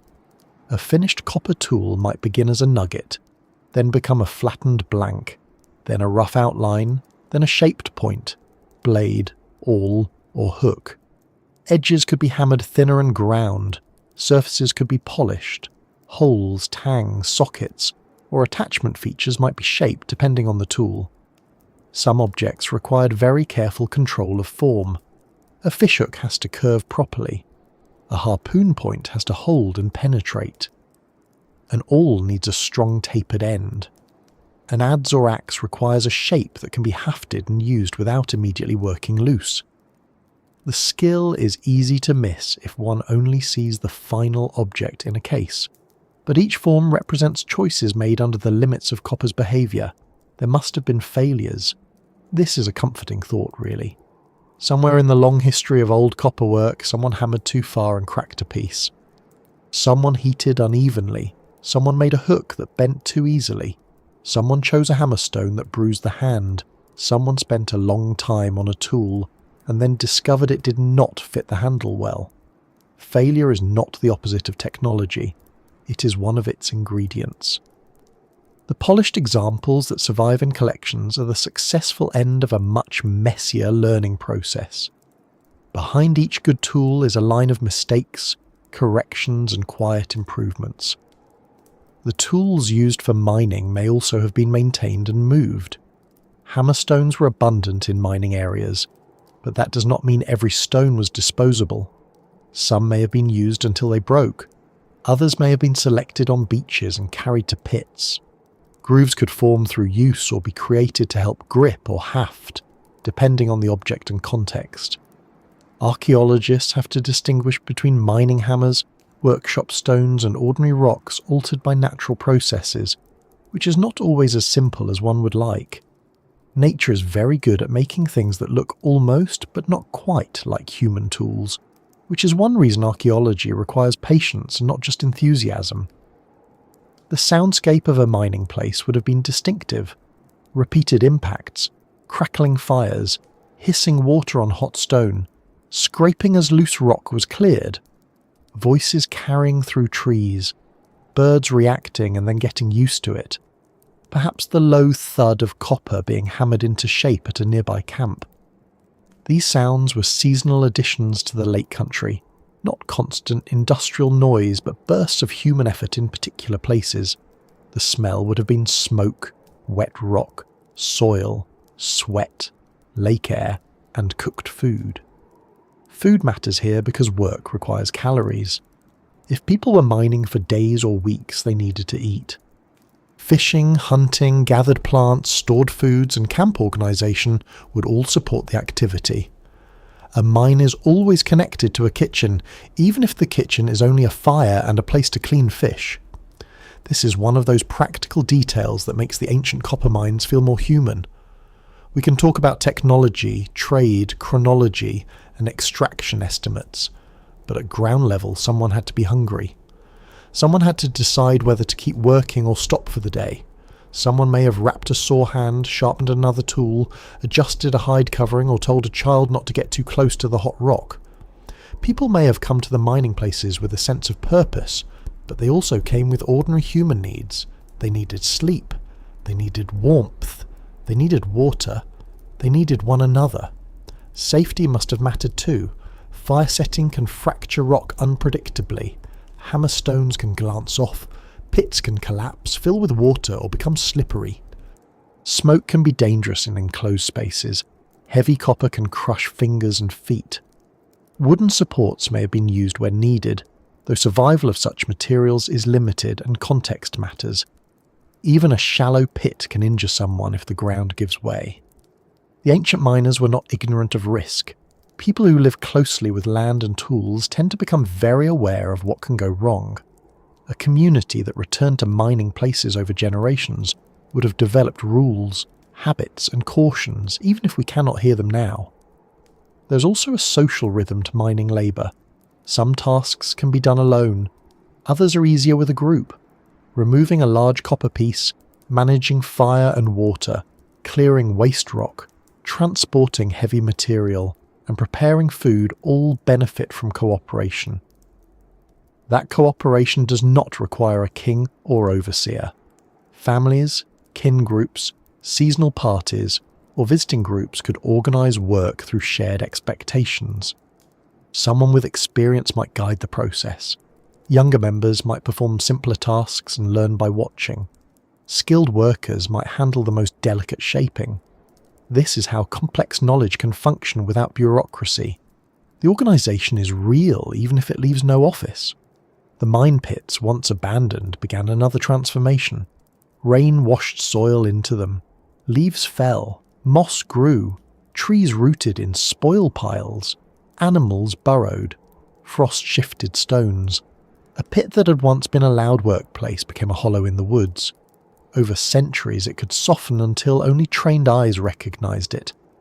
This slow burial is part of the haunting quality of the Lake Superior copper landscape. The evidence did not vanish completely. It became subtle. A depression here. A scatter of hammerstones there. A copper stain. A ridge that does not quite look natural.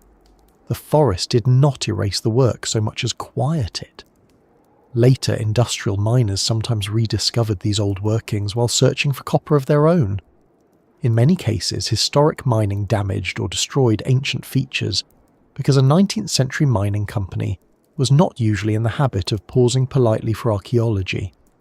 But in other places, especially protected landscapes like Isle Royale, old pits and associated remains survived with unusual integrity.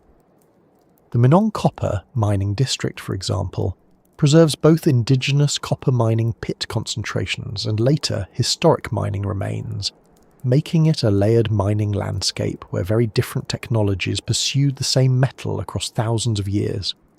One worked with cobbles, fire and seasonal knowledge.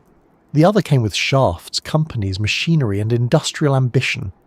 The copper was the same, but the worlds around it were not. That contrast can make the ancient work seem small, but it should not.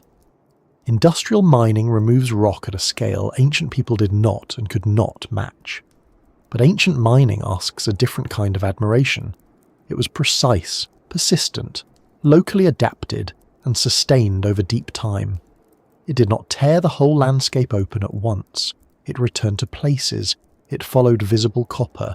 It worked within the limits of hand labour and still produced enough metal to support a broad tradition of tools and exchange. In a way, its scale is not measured only by the size of each pit, but by the endurance of the knowledge that made those pits meaningful. The work of the mine also shaped the later life of every copper object. A tool carried the memory of extraction in its body. Its metal had been found, loosened, hammered free, carried, shaped, heated, hammered again, perhaps polished, hafted, used, repaired, exchanged, and maybe finally buried. That is a long biography for something that might fit in the palm. When we look at an old copper artifact, we're not just seeing a finished object. We are seeing the outcome of stone impacts, wood fires, cold water, careful hands, and a landscape that people understood well enough to turn geology into technology. This is why the phrase ancient copper mine can be misleading if it makes us imagine only a hole. The mine was a place of observation, planning, extraction, tool-making, teaching, eating, resting, risk, and return. It was not separate from the surrounding forests and waters. It depended on them. The forest gave wood for fire and tools. The lake and streams gave water and food. The shore gave cobbles for hammers. The rock gave copper. The people gave attention, labour, and memory. All of these were part of the same system, and perhaps that is the most important thing to carry forward. The old copper miners were not simply lucky people standing beside unusually generous rocks. They were skilled workers in a demanding environment. They knew how to use fire without furnaces, stone without metal tools, wood without leaving many traces, and copper without smelting. They turned a difficult material into a practical and meaningful one by learning its moods. They knew when to strike, when to heat, when to pry, when to stop, and when to carry the raw pieces back into the wider world. From those pits under the forest, the copper did not remain local for long. Once shaped into tools, points, hooks, blades, and ornaments, it began to move through hands, camps, rivers, and relationships, carrying the cold weight of Lake Superior far beyond the mines themselves. From the pits beneath the forest, copper entered a second life. It was no longer only a stubborn mass in stone, or a heavy nodule carried from glacial gravel, or a reddish glint noticed in the ground. Once it reached the hands of a skilled worker, it became possibility. A point, a blade, a hook, a wedge, a needle. A thing that could bite into wood, pierce hide, catch fish, cut meat, or travel from one person to another carrying the memory of the lake in its metal body. That is where the quiet revolution begins. Not with a king declaring a new age, not with a city rising around furnaces, not with smoke pouring from workshops day and night, but with useful objects made carefully enough and valued deeply enough that they moved through daily life for thousands of years. The old copper tool tradition was broad, and that is one of the reasons it matters. It was not just a few ornaments, or a handful of curious objects kept because they looked pretty in the firelight. Archaeologists have documented a wide range of old copper artifact types, including axes, adzes, projectile points, knives, perforators, fishhooks, harpoons, chisels, celts, awls, needles, beads, and other forms.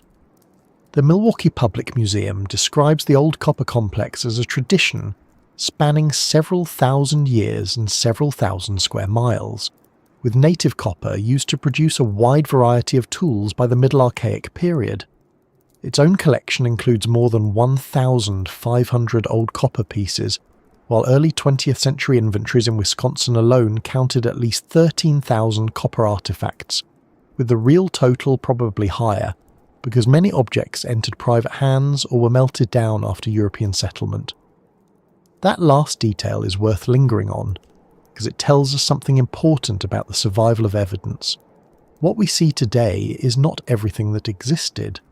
It is what escaped loss, reuse, corrosion, collection, melting, ploughing, excavation damage, and the ordinary accidents of time.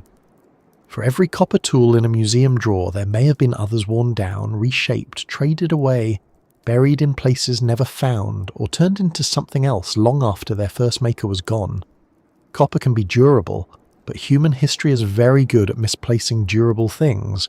Ask anyone who owns a pair of scissors. The earliest and most striking objects of the old copper tradition were often practical. That is one of the most interesting features of this technology. In many places around the world, early metal began as rare ornament, decoration, or prestige material before it became the ordinary stuff of tools. Around Lake Superior and the western Great Lakes, copper became deeply involved in work. Not every copper object was purely utilitarian, and symbolism was certainly part of the story, but the evidence includes many tools meant for cutting, piercing, woodworking, fishing, hunting, and processing materials. The same museum summary notes that by around 1500 BC, artifact forms began shifting more toward personal ornaments, while earlier forms included many utilitarian objects such as knives, projectile points, woodworking tools, perforators, and ornaments. This is where the word revolution has to be used carefully. It was not a revolution in the modern sense, where everything changes at once and someone makes a very serious speech in front of a flag. Stone tools did not vanish. Bone, antler, wood, fibre and shell did not become obsolete. A copper blade did not suddenly make every older technology look embarrassed and retire to a shelf. Instead, copper entered an existing material world and expanded it. It gave people new options. A copper awl could be long, slender, repairable, and tough in a way that bone or stone might not be. A copper fishhook could be shaped into a curve and sharpened at the end. A copper adze could be hafted for woodworking. A copper point could be durable, impressive, and reusable. The change was not loud, it was practical, gradual, and carried in the hands. Picture for a moment an awl. Not an object that usually gets anyone excited at first glance. It is not dramatic. It does not leap from the display case shouting, "Behold me." But an awl is one of those tools that quietly holds a world together. It pierces hide. It helps make clothing, bags, shelters, bindings, containers, nets, and repairs. The Milwaukee Public Museum notes that awls and needles are among the most common artifact types found on old copper sites, probably used as perforators for puncturing hides, with evidence suggesting many were hafted into handles for easier and safer use. Some examples in its Wisconsin collection range from only a few centimetres long to much larger forms. That makes the awl a humble but powerful object. A copper awl is not just a metal spike, it is a doorway into daily life. It touches clothing against skin, food storage, winter preparation, hide working, fishing equipment, and the repair of things that cannot simply be replaced by ordering another one and feeling vaguely guilty about the shipping. A broken strap, a torn hide, a damaged container, or a net that needs attention can all become serious problems in a world where tools are made by hand.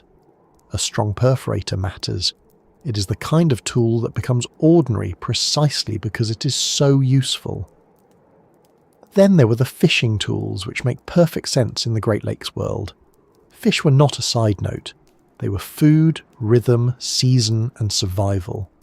Copper fish hooks from the old copper tradition could be made by curving a copper rod into a hook and hammering the end into a point, with examples ranging from small hooks to much larger ones. Harpoons were less common but more complex, often barbed and designed to be hafted to a spear. A copper fishhook is an especially elegant idea. Copper bends.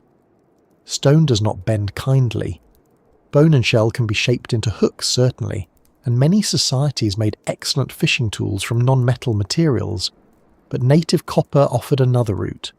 It could curve without needing to be carved from a naturally curved piece. It could be sharpened, reshaped, and adjusted. If bent out of line, it might be corrected rather than thrown away. That repairability is easy to overlook, but in a world where every useful object carries labour, being able to repair a tool is a quiet kind of wealth. A harpoon tells a slightly different story. It is more complicated than a simple hook. It has to hold fast, it has to penetrate, resist pulling free, and work with a shaft, line, or hafting system. Its barbs have to be shaped with intention. A badly made harpoon point is not just ugly. It is a missed fish, a wasted chance, perhaps a hungry evening. When we see copper harpoons in the old copper record, we are seeing not only metalworking, but also close knowledge of animals, water, season, and motion. A fishing tool is made in conversation with the fish, though the fish, as usual, has not agreed to the conversation. Woodworking tools formed another important group. Chisels, celts, axes, wedges, and socketed adzes, or so-called spuds, suggest that copper entered the work of shaping trees into useful forms. The Milwaukee Public Museum identifies chisels and celts as likely woodworking tools, possibly for work such as making dugout canoes, and notes that many were heavy and likely hafted onto wooden handles. Axes and wedges were probably used for cutting wood, felling trees, or splitting logs, while socketed spuds or adzes appear to have been hafted for wood carving and possibly bark stripping. wood was one of the great technologies of the ancient Great Lakes. It made shelters, frames, handles, bowls, paddles, containers, traps, snowshoes, poles, digging tools and canoes. It burned for heat, cooked food, hardened materials, and helped crack rock in mining. To work wood well was to shape movement, shelter, and survival. A copper adze or celt might therefore belong not only to carpentry but to travel itself. If it helped make or repair a canoe, it helped people cross water. If it helped shape a handle, it gave another tool its body. If it helped strip bark, it entered the making of containers or coverings. The tool in the hand created other tools, and those tools widened the world. Knives carried their own importance. A knife is one of humanity's most basic companions, and copper knives from the old copper tradition came in a variety of shapes and sizes. The Milwaukee Public Museum describes old copper knives as tools that would have been hafted onto handles and used for cutting meat or plant material, likely resharpened when dull and used in food processing. This is a good place to slow down and avoid a common assumption. Because copper is metal, it is tempting to imagine a copper knife as automatically better than a stone knife. Modern minds hear metal and quietly award it the trophy. But ancient technology does not work like a simple ladder. A stone flake can be extremely sharp, often sharper than a hammered copper edge. Copper, on the other hand, can be more durable and less likely to snap in certain ways. Each material has strengths and costs. Stone can be produced quickly if the right raw material is available and the maker is skilled. Copper may take more work to acquire and shape, but it can be repaired and reshaped. The tool user was not choosing between primitive and advanced. They were choosing between properties. Experimental archaeology has tested some of these questions. A 2019 scientific report study compared replica copper knives with stone ones, and found that stone knives were initially sharper, while copper knives were more durable. But after blunting, there was no functional advantage for copper in cutting efficiency. The authors argued that copper's durability did not necessarily offset its higher production costs, helping explain why utilitarian copper tools eventually declined while stone tools remained practical.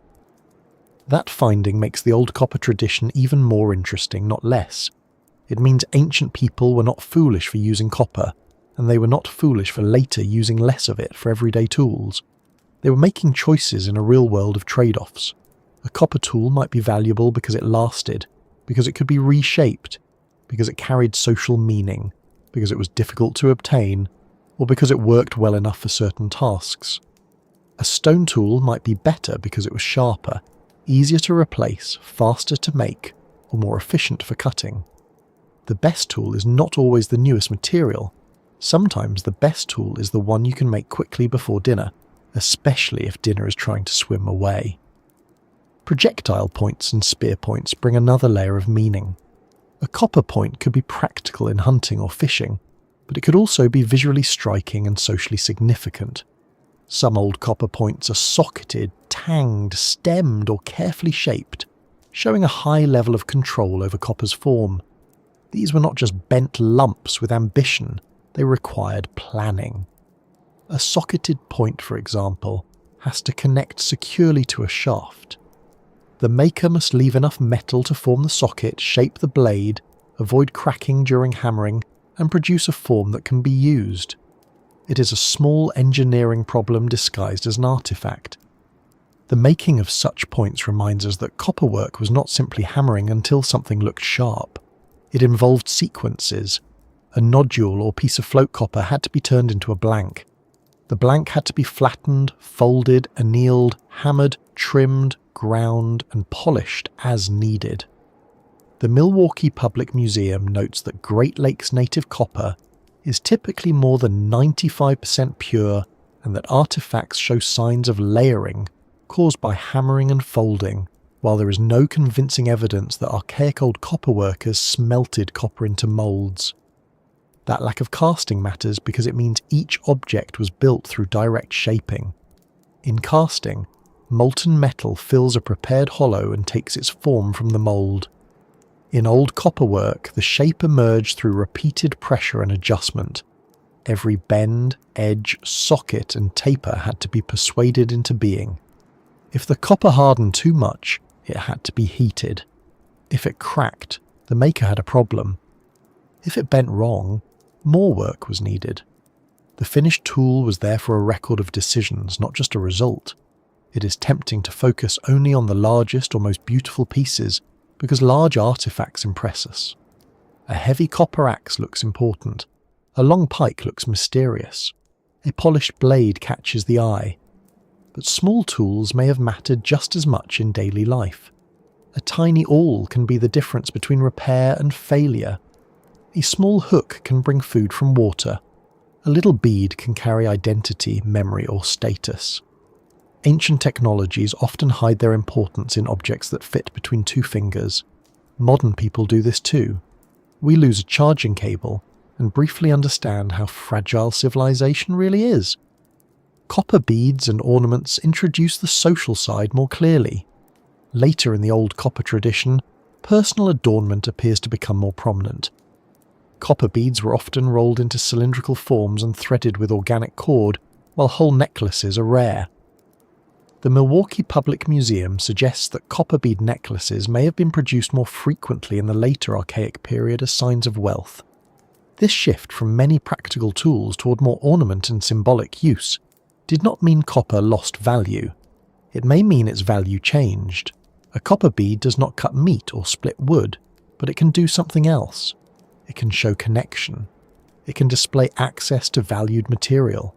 It can mark personal identity, family ties, achievement, exchange relationships, or ritual meaning. In some ways, ornament can be more socially powerful than a tool because it is seen. A knife works in the hand. A bead speaks from the body. It tells others that the wearer belongs to a world where copper moves and matters. The word wealth has to be handled carefully here. Wealth in a mobile ancient society does not necessarily mean piles of possessions stored in locked rooms, guarded by someone with a spear and a suspicious attitude. It may mean access, relationships, obligations, knowledge, or objects that can be exchanged at the right moment. Copper could be part of that. Its value may have come from effort and distance as much as from utility. A copper object carried Lake Superior with it. Even when it was far from the lake, the metal still pointed back to that source. This is why these tools carried a quiet revolution. They were not revolutionary because they made indigenous societies suddenly advanced, as if they had been waiting for a shiny permission slip. They were revolutionary because they show that advanced material knowledge can flourish outside the usual categories of civilization. No cities, no writing, no agriculture at the centre of the story, no palace workshops. And still, thousands of copper objects made, used, exchanged, repaired and transformed across a huge landscape. The tools also changed how people interacted with time. A stone flake might be sharp and useful, but it could be used up, resharpened until too small, or discarded. Copper could circulate differently. It could be reworked. An old tool might become a new tool. A bent piece could be straightened. A damaged object could be hammered into another shape. A copper artifact may have had more than one life, passing through forms the way a story changes with each telling. That makes copper difficult for archaeologists, because the object found in the ground may not reveal its full biography. It may be the final form of metal that had already lived several earlier lives. This recyclability also complicates the question of how much copper was really in circulation. If one piece of copper became 3 different tools over several generations, the archaeological record may only show the last one. If a tool was melted down after European contact, it disappears from the pre-contact record entirely. If a piece stayed in a family or community for a long time, its date of deposition might be much later than its original manufacture. Copper is durable, but its durability can blur the neat boundaries we like to draw around time. The tools were also carriers of skill. When a copper awl or blade moved through exchange, it moved as more than material. It displayed a form. Someone far away might see it and understand something about how it was made. They might copy it in copper, stone, bone, or another material. Tool forms can travel like ideas. A point style, a hafting method, a socket shape, a bead form, or a way of finishing an edge can be noticed and imitated. This does not mean every community made copper tools in the same way.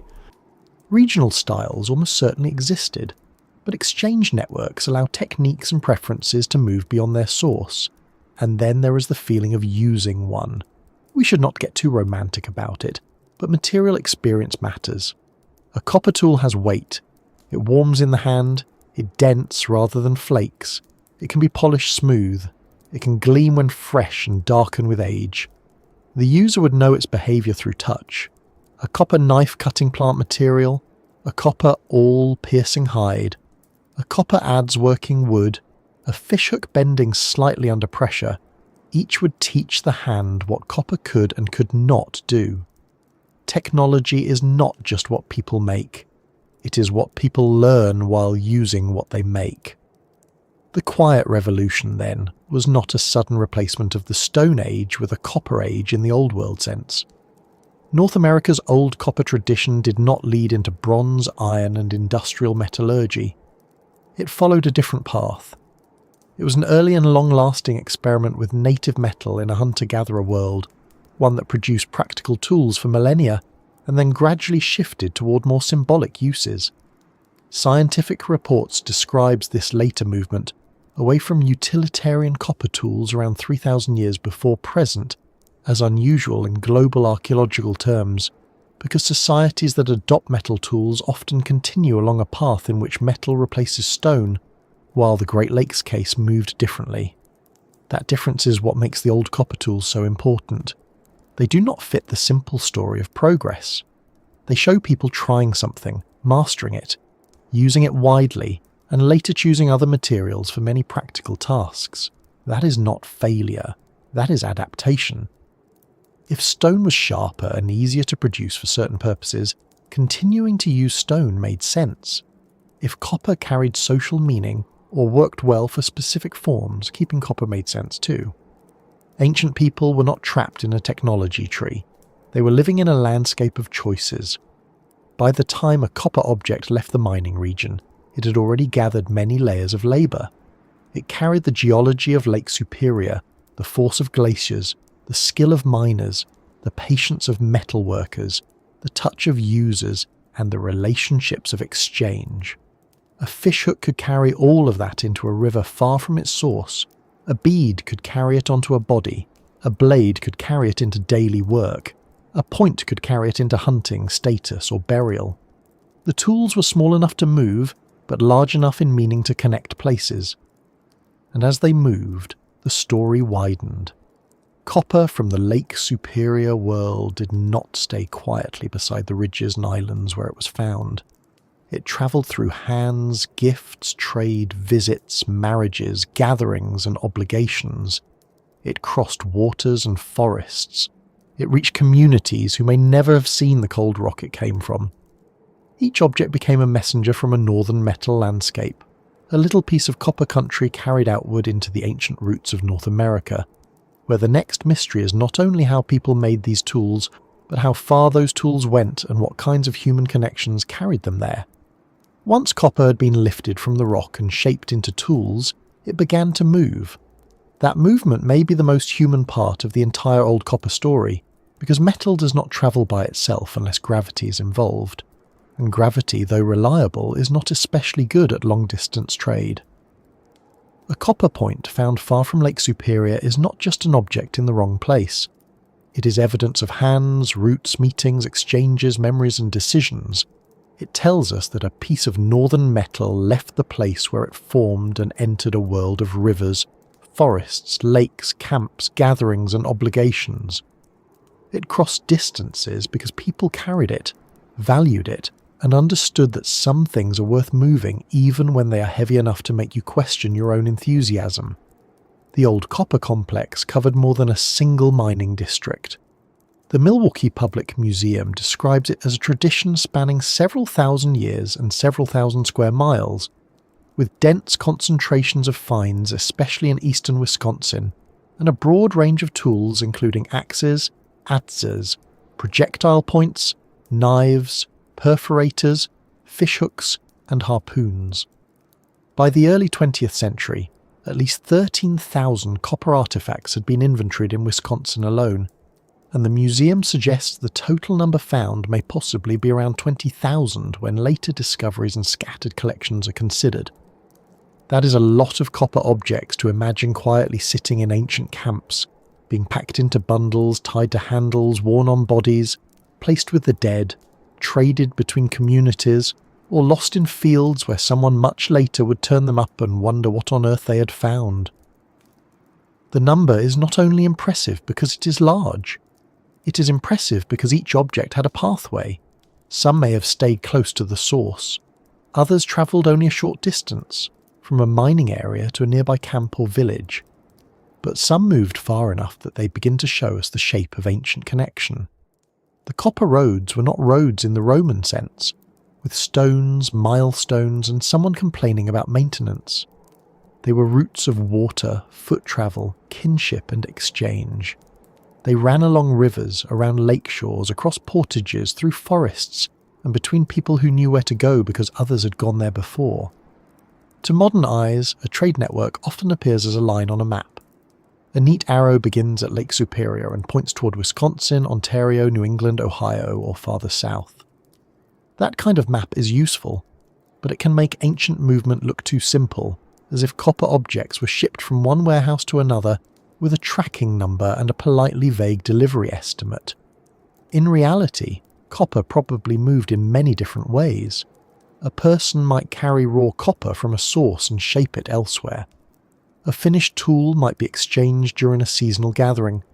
A piece might be given as a gift between families or used to maintain an alliance.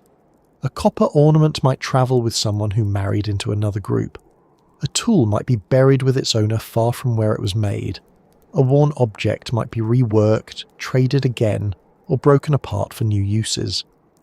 The route of a copper blade could be as straightforward as a single journey, or as complicated as a family story no one can tell quickly.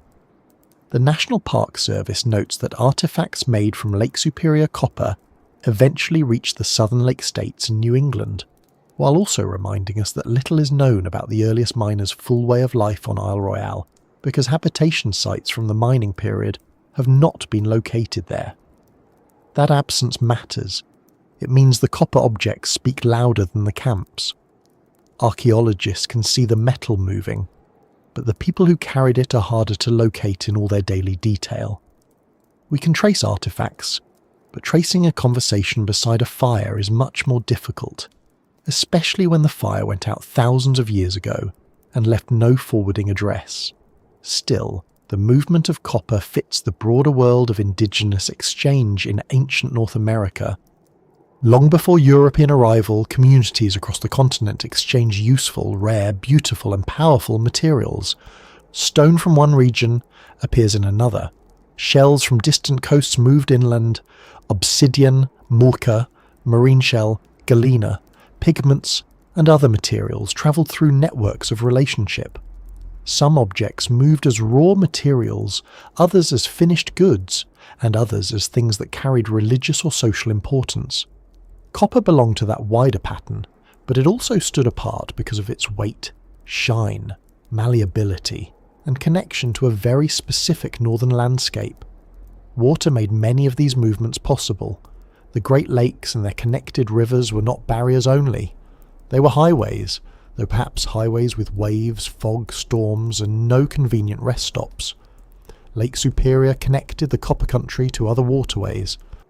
From the western Great Lakes, routes could lead into the Wisconsin River system, the Fox River, the Mississippi drainage, the St. Lawrence system, and numerous smaller rivers and portages. Ancient travellers did not need a single continuous road. They needed knowledge of where to paddle, where to carry, where to camp, where to avoid dangerous crossings, and where other people might be met. The map was not flat parchment. It was remembered in muscle and weather. A portage is a small word for an unpleasantly honest activity. It means carrying boat and cargo over land between waterways. If copper was part of that cargo, the honesty became even heavier. Native copper is dense. A small lump can feel surprisingly serious. A large piece becomes less like a treasure and more like a decision you regret halfway up a slope. This is why movement probably favoured manageable pieces or finished objects rather than enormous masses, except where a group had a very good reason and enough people to make the work possible. A copper awl, point, bead, hook or blade could move through exchange much more easily than a giant chunk of metal with a personality problem. But the weight itself may have been part of copper's value. Some researchers studying later Hopewell copper in Ohio have pointed out that copper's weight, reflectivity, malleability and exotic origin were important qualities in how it was understood and used. A 2019 study of Hopewell copper notes that copper was the most important metal used by Hopewell societies in the Scioto Valley around 1 to 400 CE, and that large copper objects were associated with remote sources in the Lake Superior Basin, including El Royale and Michipicoten. That later Hopewell world is not the same thing as the earlier Old Copper complex, but it shows that Lake Superior copper continued to matter in distant social and ceremonial networks long after the earliest heavy tool tradition had changed. The Hopewell example helps us understand just how far copper could travel.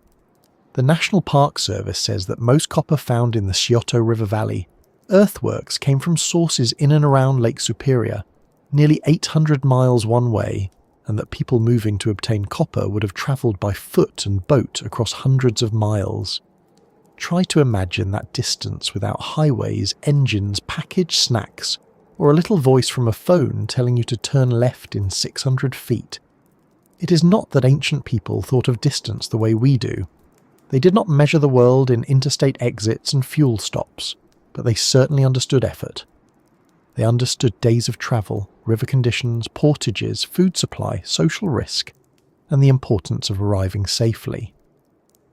Copper reached Ohio because people, directly or through chains of exchange, maintained connections strong enough to move heavy northern metal into a ceremonial world far to the south. This does not mean every copper object travelled directly from miner to final user in one grand journey. Exchange networks are usually layered. One group may have obtained copper near the source, another may have acquired it from them, a third may have received it later, perhaps after it had already been worked. At each stage, the object could change form, meaning and value. A raw piece might become a tool might become an heirloom might become a burial offering. A burial offering might be found thousands of years later by archaeologists who then try, carefully and sometimes with furrowed brows, to reconstruct a social map from metal that refuses to explain itself. The Minong Copper Mining District nomination describes the geographical spread of Lake Superior native copper through pre-contact trade as a long-standing issue in archaeology. It notes that copper served as an important trade item within the Upper Great Lakes, beginning in the Middle Archaic and continuing into the Historic period, that copper tools and ornaments had both utilitarian value and ritual significance, and that Lake Superior copper appears to have moved through a fairly wide portion of eastern North America, including to major consumers such as the Ohio Hopewell. It also cautions that the precise linkages between extraction groups and distant consumers are still not fully understood. That last caution keeps the story honest. The copper roads existed, but we should not draw them too sharply. We do not know every stop. We do not know every language spoken along them. We do not know whether a given object travelled as trade, gift, dowry, offering, inheritance, payment, alliance marker, or something that does not fit neatly into any modern category. Archaeology can sometimes identify source areas through chemistry and trace elements, and those methods are becoming more refined. But even when science tells us where the metal came from, it does not automatically tell us the story of the people who moved it. A chemical signature can say, "This copper resembles Lake Superior material." It cannot say, "This was given after a long argument between cousins during a late summer gathering." Sadly, science has not yet developed that instrument. though many families might fear it if it did. Early scholars noticed the link between copper artifacts in distant mounds and Lake Superior material, partly because Lake Superior native copper can contain visible silver inclusions. Squire and Davis, writing in the 19th century about ancient monuments of the Mississippi Valley, compared copper artifacts from central United States burial mounds with copper, known from the Lake Superior trap range. The Minong nomination explains that over time a broad archaeological consensus emerged that Lake Superior copper was the most widespread, though not the only source of pre-contact native copper in eastern North America. Not the only source is important. North America has other native copper deposits, including in the Appalachian region and elsewhere. For a long time, Lake Superior was often treated as the default source for nearly all native copper artifacts found in the eastern part of the continent. That may be broadly true for many objects, especially in certain periods and regions, but sourcing studies have shown the picture is more complicated. Different sources may have been used at different times, by different groups, and for different kinds of objects. The copper roads were not one road, they were a network, and networks, like old fishing lines in a drawer, can be tangled. The tools of science are helping untangle them. Trace element analysis, lead isotope analysis, neutron activation, and laser-based methods can compare artifacts to known copper sources. The idea is simple in outline but difficult in practice.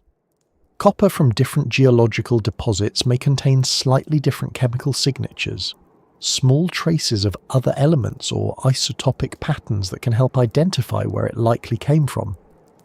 But native copper sources can overlap in chemistry. Artifacts may be corroded or altered, and ancient objects may have been reworked or mixed through recycling. So the results can be powerful, but they must be interpreted carefully. A source assignment is not a magic label stamped onto the metal by the universe. It is a scientific argument built from evidence, probability, and comparison. This careful sourcing matters because it helps separate real Indigenous exchange from old myths. For generations, some writers exaggerated or distorted the movement of Lake Superior copper, using it to support claims of ancient European miners, lost civilizations, or impossible transoceanic trade. The real copper roads do not need those stories. They were already impressive. Indigenous networks moved copper through eastern North America without ships from the Mediterranean, without secret colonies, and without anyone needing to invent a vanished race with suspiciously convenient habits. The evidence points to native communities mining, working, exchanging, and reinterpreting copper over thousands of years. That is the story worth staying with. One reason people underestimate these networks is because they expect roads to look like roads. Ancient North America had many routes of movement, but many were water-based, seasonal, and social rather than built in stone. Rivers are excellent carriers of goods if you know how to use them. They connect interior landscapes in ways that may not be obvious from a modern highway map. A copper object could travel from Lake Superior to another lake, from there to a river, then over a portage to another drainage, then onward through exchanges at seasonal gathering places. No single traveller needed to make the entire journey for copper to end up very far from home. If you have ever watched gossip move through a community, you already understand the basic principle of network transmission, though copper is heavier and usually more useful. Gatherings likely played a role. Mobile communities often came together at particular times and places when food was abundant, ceremonies were held, marriages arranged, alliances renewed, tools exchanged, and news shared. In such settings, copper could move not as a commercial product in a marketplace, but as part of a much broader social event. A copper point might be exchanged alongside stone, hides, food, pigments, shells, or information. A copper ornament might be given to mark a relationship. A raw piece might be passed to someone known for metalworking skill. These exchanges were not merely economic, they were social acts. They helped build trust, obligation, memory, and identity. The forms of copper objects may also have changed as they moved. Near the source, heavy utilitarian tools appear more common in the earlier Old Copper tradition. Farther away, or in later ceremonial contexts, copper might become more associated with display, sacred meaning, or high-status objects. In the Hopewell world, copper was worked into ear spools, headdresses, plates, buttons, rattling ornaments, axes and effigies, including famous falcon forms. The National Park Service describes Hopewell copper objects as ceremonial regalia, and notes that many were given ceremonial burials in mounds. That transformation is fascinating. The same material that could be an awl or fishhook in one setting could become ceremonial art in another. This does not mean one use was practical and the other imaginary. Both were real. Materials often carry multiple meanings. A copper axe can chop, but it can also signal skill or status. A copper plate can shine, but it can also embody belief. A copper bead can decorate, but it can also connect a person to a place, lineage, or ceremony. The metal's usefulness, beauty, weight, and source all contributed to what it became.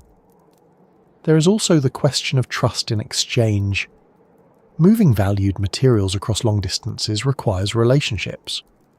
You have to know who will receive you, who might be dangerous, who can be relied upon, who controls a crossing, who knows the route, and who expects a return gift later. Copper roads were therefore also roads of diplomacy.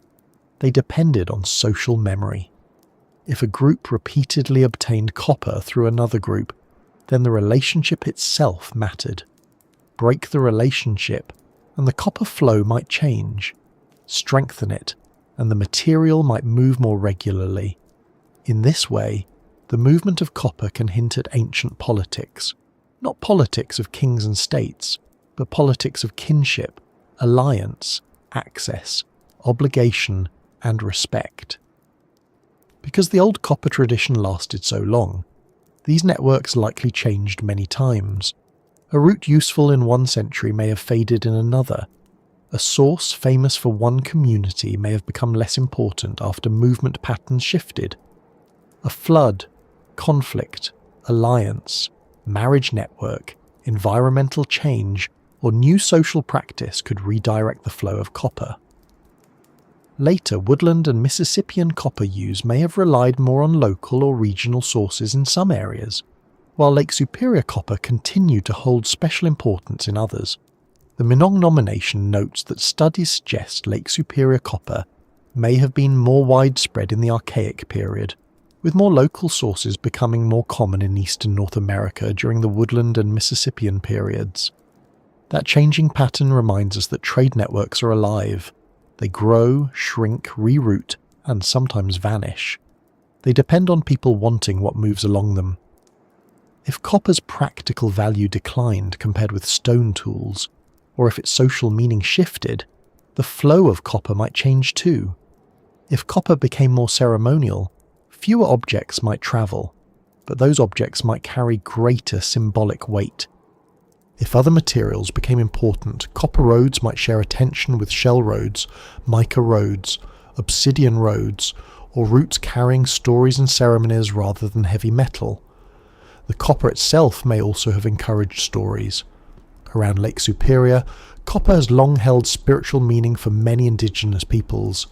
The National Park Service notes the association of copper with Mishipeshu, the great lynx, or water panther, in Ojibwe oral tradition, a powerful being connected with Lake Superior storms and copper. We should be careful not to project later recorded traditions directly back unchanged into the Archaic period, because beliefs change over time and deep continuity is complex. But it is fair to say that copper was not merely a material of convenience in many native contexts. It could be powerful, dangerous, beautiful, sacred, and socially charged. A copper object travelling away from Lake Superior may therefore have carried more than metal.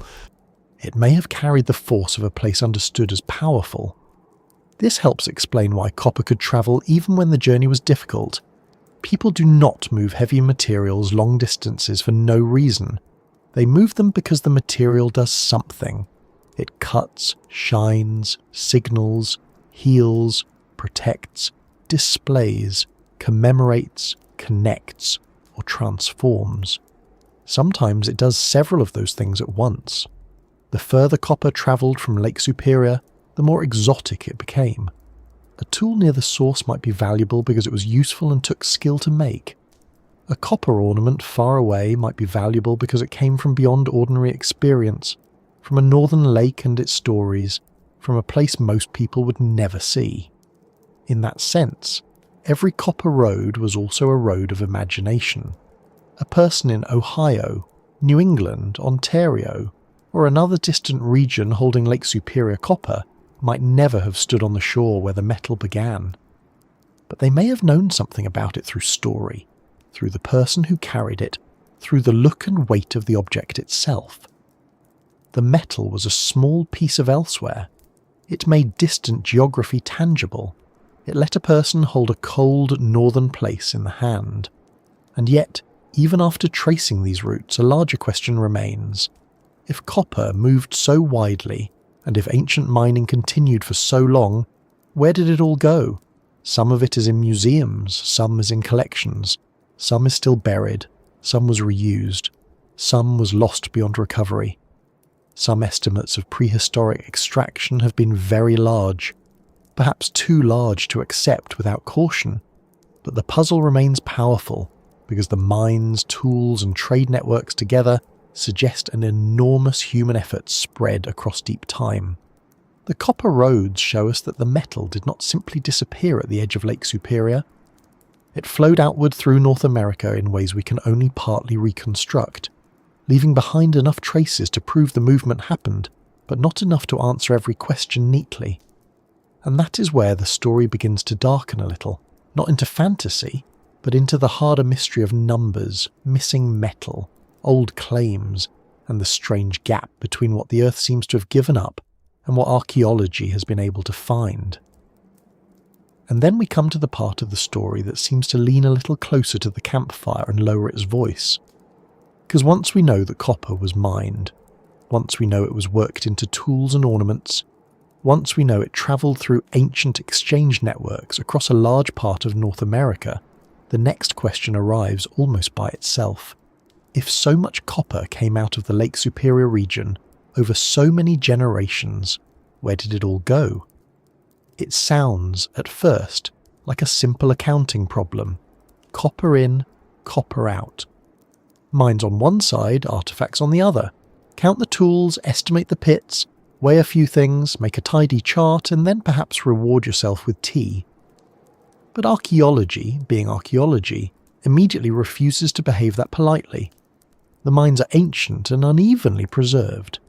The artifacts are scattered through museums, private collections, old farm finds, destroyed sites, burial contexts, and places no one has excavated. Some objects were probably reused for generations. Some were reworked into new forms. Some were lost in the ground. Some were collected without records.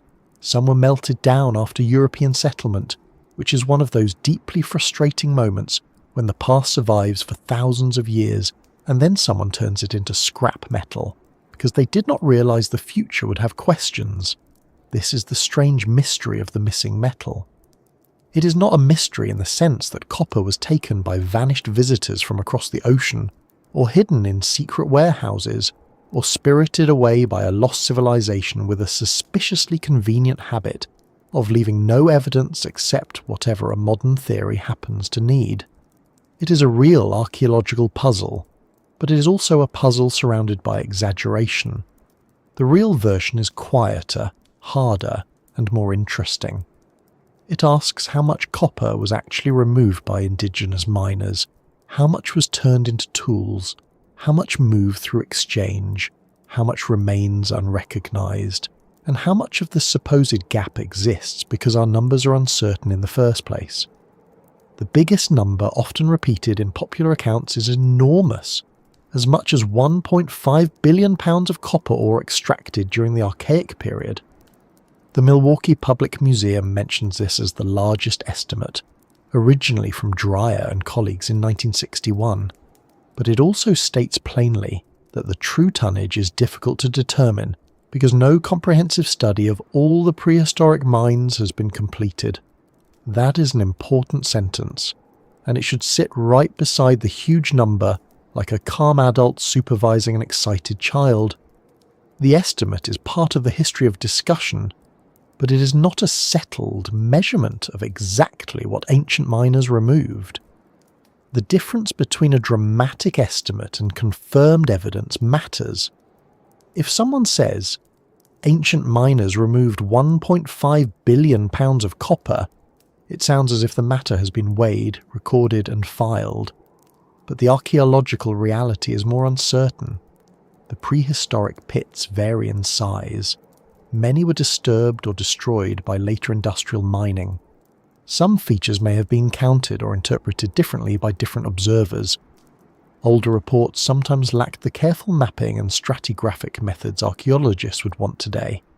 Some estimates may include rock and ore-bearing material rather than refined usable copper, and the phrase copper ore itself can be slippery in this context because the Lake Superior region is famous for native copper, but copper-bearing rock and waste material are not the same as finished metal objects.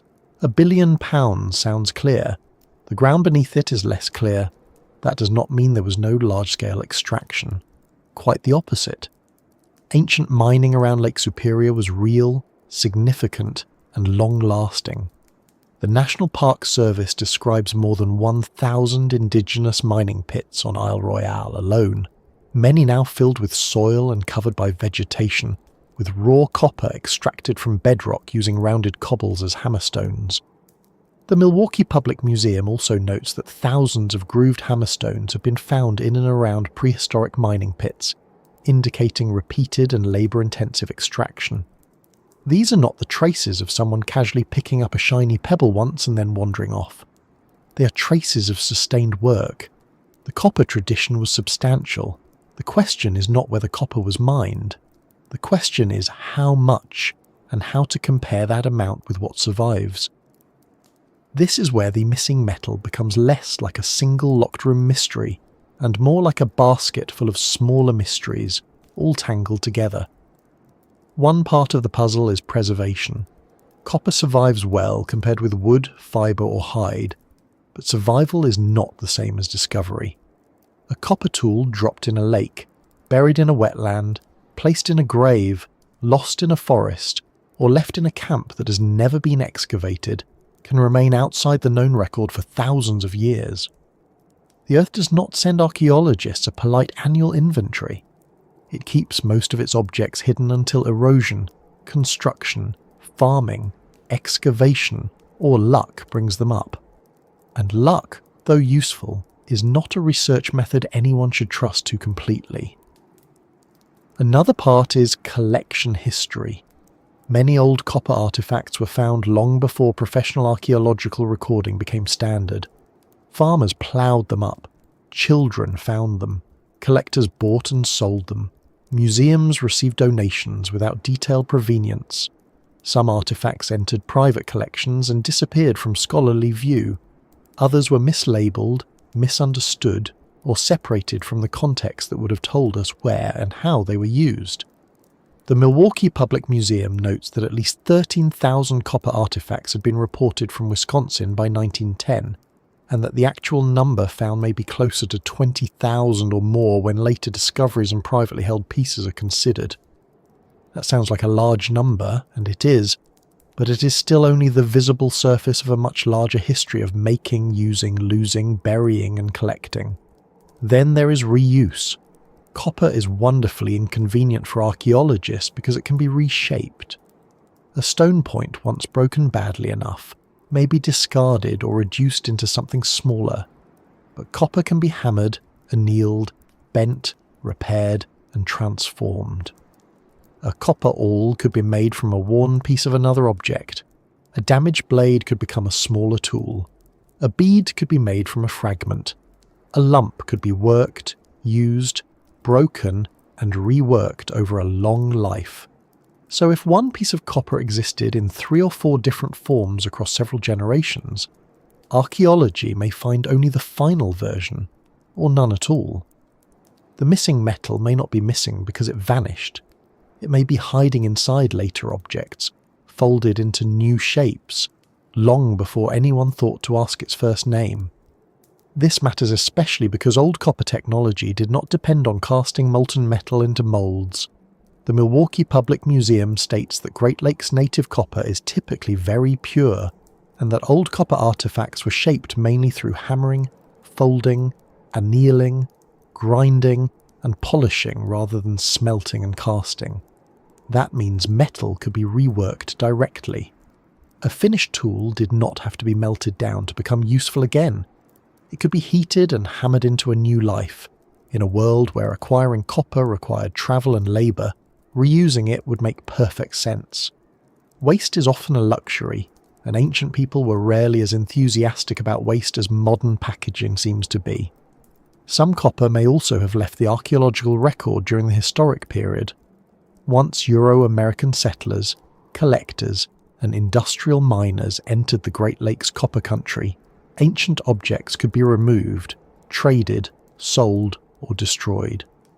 Copper artifacts found on farms or in old collections were sometimes valued as curiosities, but not always protected as archaeological evidence.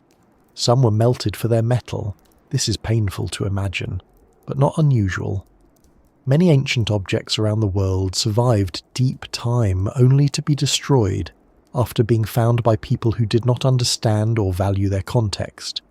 The past is often safer underground, which is a rather gloomy thought, but archaeology has many such thoughts, and tries not to bring them up at parties.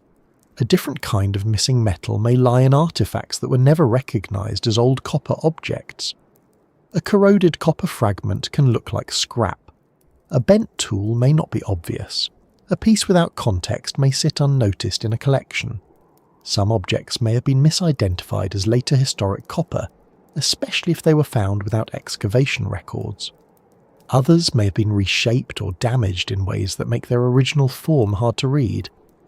When we say copper is missing, we should remember that some of it may be sitting quietly in plain sight, waiting for someone to notice that it is older than it looks.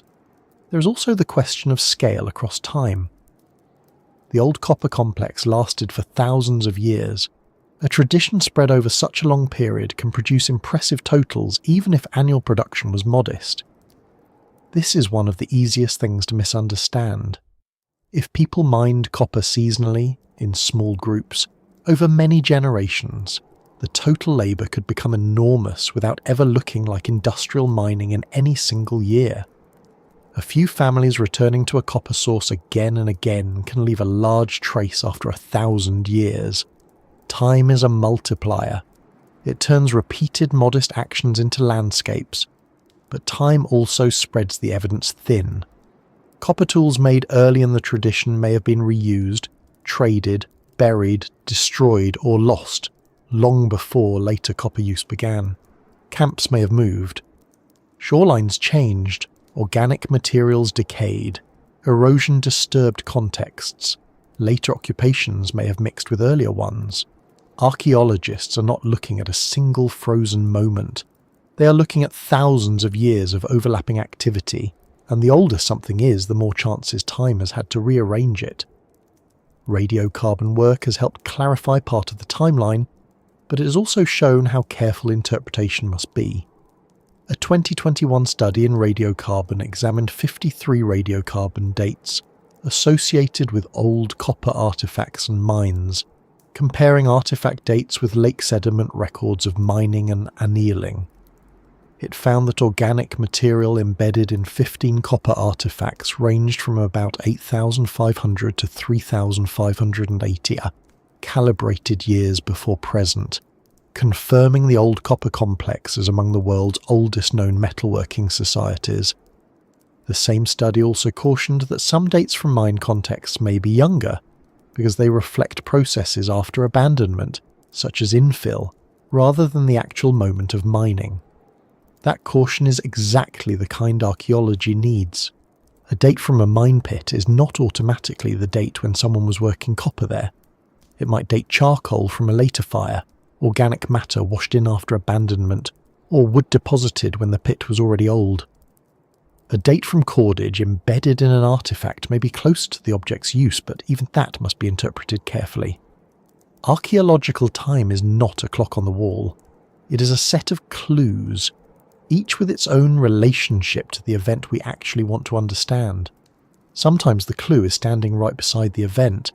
Sometimes it came late and is pretending it was there all along. Lake sediments add another fascinating layer. Sediment cores from lakes near copper mining areas can preserve chemical signals of ancient mining and annealing, such as elevated lead concentrations associated with copper-related activity. The radiocarbon study compared artifact and mine dates with 6 lake sediment chronologies from the Michigan Copper District, and other research has described sediment evidence from Isle Royale, suggesting mining-related metal pollution thousands of years ago. This is one of those wonderful moments when mud becomes an archive. A lake quietly collects tiny particles year after year, and thousands of years later scientists pull up a core and read it like a sleepy but very honest book. Sediment evidence shows that mining and metalworking activity left environmental traces, but it does not solve the missing copper problem by itself. It can help indicate when copper was being worked, and perhaps the intensity of activity in broad terms, but it cannot count every tool or tell us exactly how much metal was removed. It is another piece of the puzzle, not the final answer. The same is true of mine pits, artifact counts, chemical sourcing, and experimental archaeology.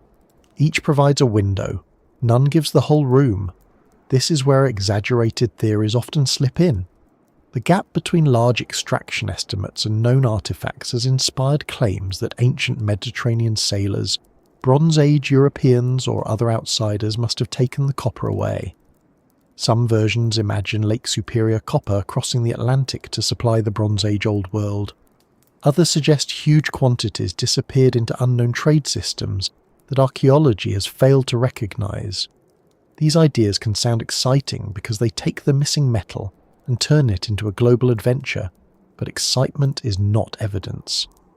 The archaeological, cultural and technological evidence supports indigenous mining and working of native copper in the Great Lakes, not secret Old World extraction. The Milwaukee Public Museum directly notes that earlier claims attributing the copper tradition to outsiders were rooted in racism and have not been substantiated by archaeological evidence. And honestly, the real Indigenous story is more impressive than the imported fantasy. It does not need ships from the Mediterranean to make it remarkable. It asks us to take seriously the knowledge of native communities who lived in the Great Lakes region, learned its copper-bearing landscapes, and created a long-lived metalworking tradition without cities or kings. The outsider theories usually make the story smaller by removing local people from their own achievement. They turn indigenous expertise into a footnote under someone else's imagined adventure. That is not a mystery solved. That is a story stolen. A more grounded explanation for the missing metal begins with uncertainty in the estimate itself. If the largest extraction number is too high, then the gap becomes smaller. If much of what was removed was copper-bearing rock rather than refined usable copper, smaller again. If copper was reused repeatedly, smaller. If artifacts remain undiscovered, smaller. If many objects were destroyed after discovery, smaller. If some copper moved into distant networks and was later reworked, buried or lost, smaller.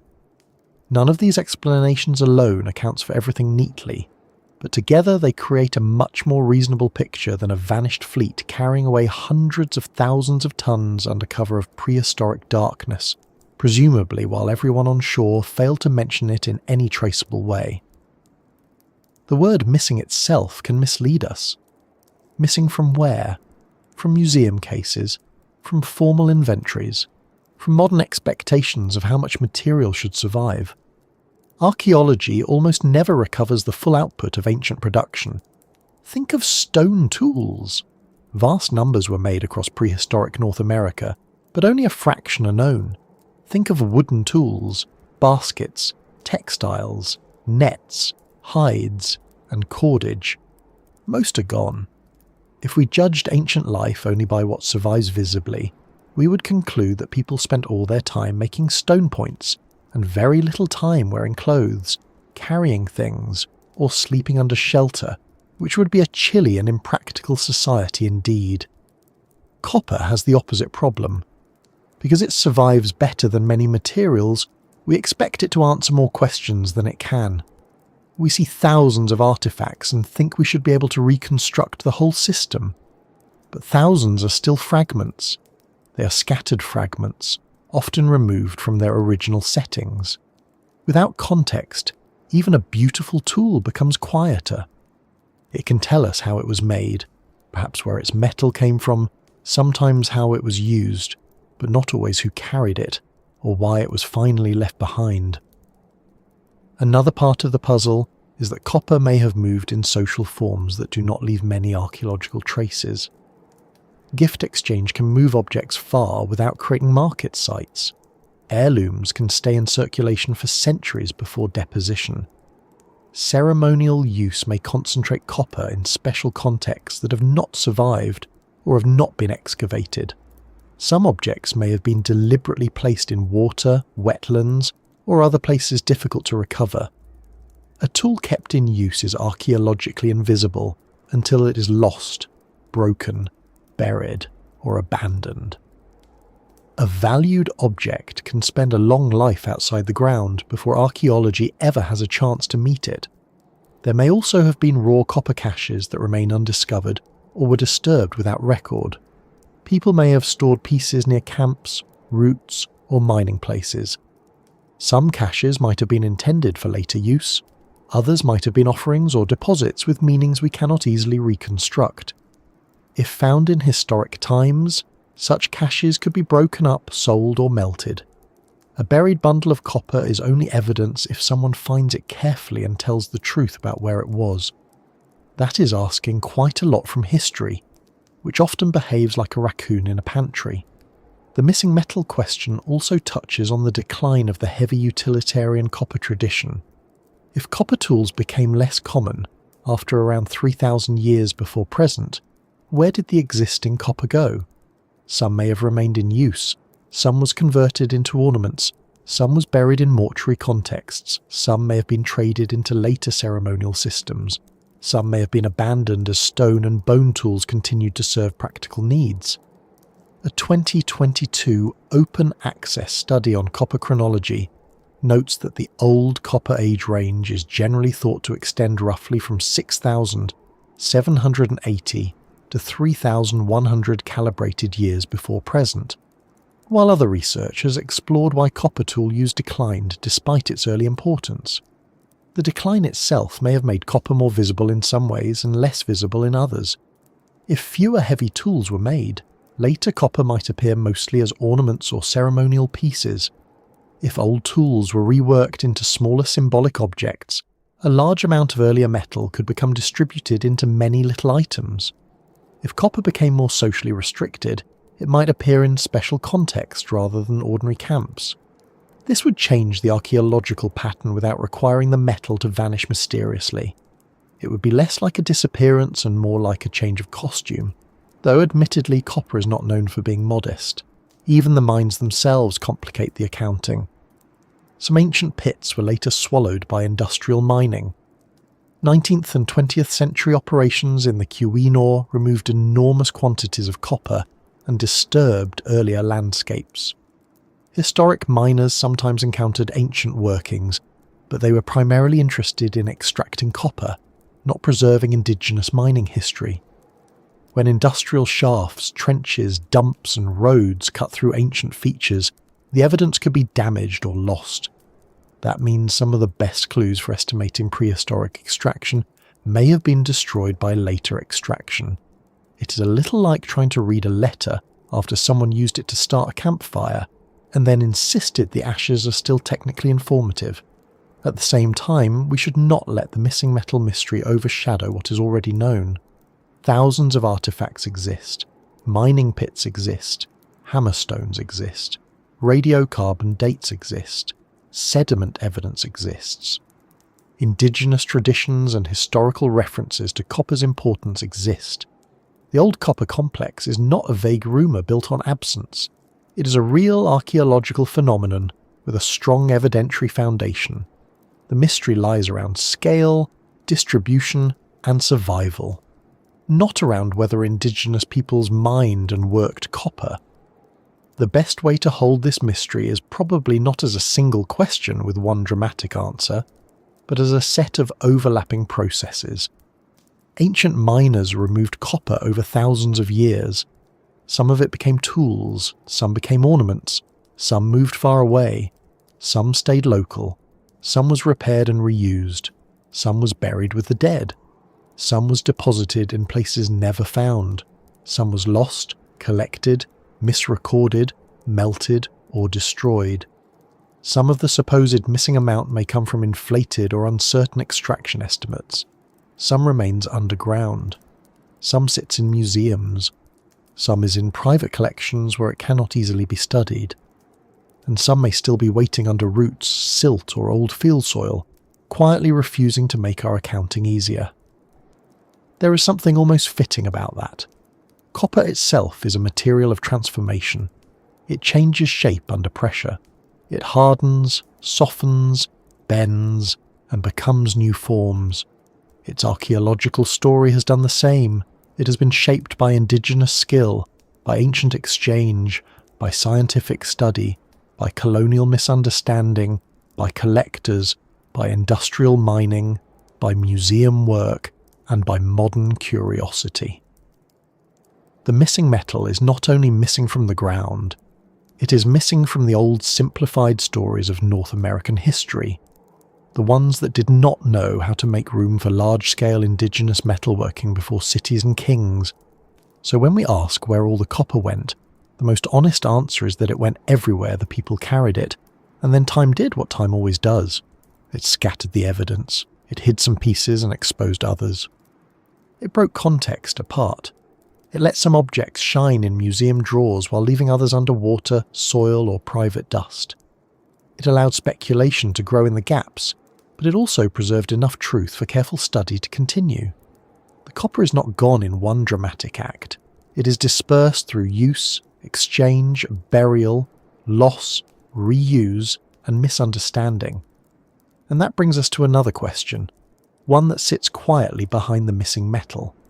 If this tradition was so old, so skilled, and so widespread, why did the heavy copper tool making fade?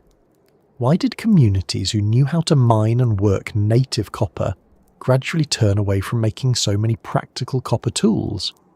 The answer is not likely to be one single event, not a collapse, not a catastrophe, not a sudden forgetting. It is probably a slower change, shaped by usefulness, cost, social meaning, environment, and the simple fact that a tool only survives as a tradition when it continues to be worth the work. The fading of the old copper tradition is one of those historical changes that can sound, at first, like a loss. People had learned how to find copper, mine it, hammer it, anneal it, shape it, repair it, carry it, trade it, and turn it into tools that entered the ordinary work of living. Then, over time, the heavy copper tools became less common. The big points, knives, axes, adzes, and other practical objects that make the old copper world feel so startling began to give way to smaller, more symbolic uses. Copper did not vanish completely. It continued to matter. But it was no longer being used in the same way, on the same scale, for the same kinds of daily tools. By about 1500 BC, the Milwaukee Public Museum describes a shift from mostly utilitarian artifact forms toward personal ornaments, and later copper use in North America continued in smaller amounts, primarily for symbolic ornamentation, rather than the broad tool tradition seen earlier. That raises a very reasonable question. Why would anyone step away from metal? To modern ears, that sounds backwards. We are used to a simple story of technology in which stone gives way to copper, copper gives way to bronze, bronze gives way to iron, and iron eventually gives way to a kitchen drawer full of stainless steel gadgets, at least 3 of which no one remembers buying.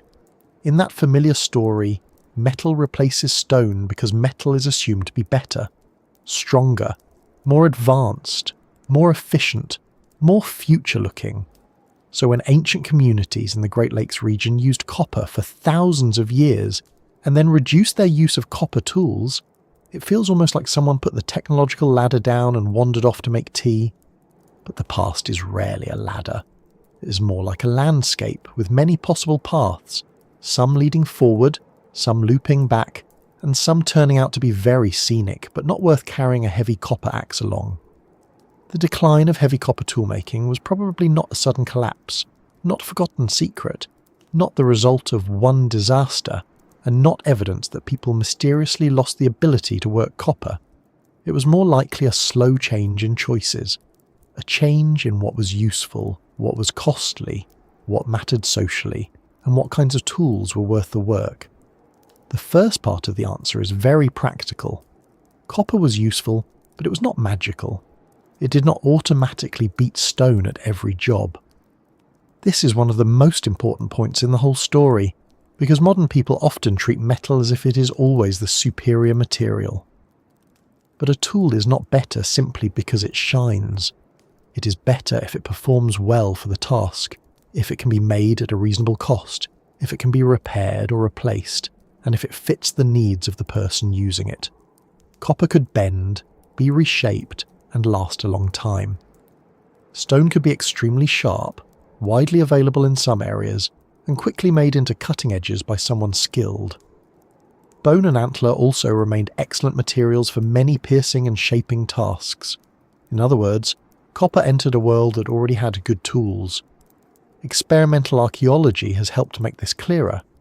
In one study of replica copper and stone knives, researchers found that copper knives were more durable, but stone knives were initially sharper, and after both types were blunted, there was no meaningful difference in cutting efficiency. The researchers concluded that copper's greater durability did not actually provide a functional advantage strong enough to overcome stone's benefits, especially because copper tools required more energy to produce. That is a wonderfully human kind of answer, not dramatic, not mysterious in a thunderstorm way, just practical. If a stone knife cuts better at first, is easier to make and can be replaced more cheaply, then why spend all that time mining copper, carrying it, heating it, hammering it, and carefully shaping it into a knife that does not clearly outperform stone? Copper's durability mattered, but durability is only one part of a tool's usefulness. A cast iron pan lasts forever too, but if you are only trying to butter toast, you may not need to involve it. This does not mean copper tools were bad. The old copper tradition lasted far too long for that. People do not keep making useless objects for thousands of years unless the objects are either very useful or involved in committee meetings, and there is no evidence for the second option here. Copper had advantages.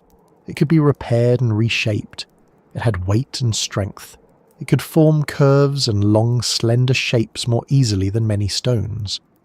It could be made into awls, hooks, points, and ornaments that were difficult or impossible to duplicate exactly in other materials. But for certain cutting tasks, especially where a sharp edge mattered most, stone may have remained the better bargain. That word bargain matters. Every tool has a cost, not just a price, but a cost in time, labour, skill, risk, travel and opportunity. To make a copper tool, someone had to obtain copper. That might mean picking up float copper if lucky, but often it meant travelling to known sources, working in pits, hammering rock, managing fire, carrying heavy material, then shaping the metal through repeated hammering and annealing. Even after the copper reached the camp, the maker had to spend time turning it into a useful form. Stone tools also required skill and raw material, but in many cases stone could be flaked more quickly, especially where good tool stone was accessible through exchange or local deposits. Imagine two possible mornings. In one, someone needs a cutting edge. They have access to suitable stone, and within a short time a skilled napper can create a sharp flake or blade.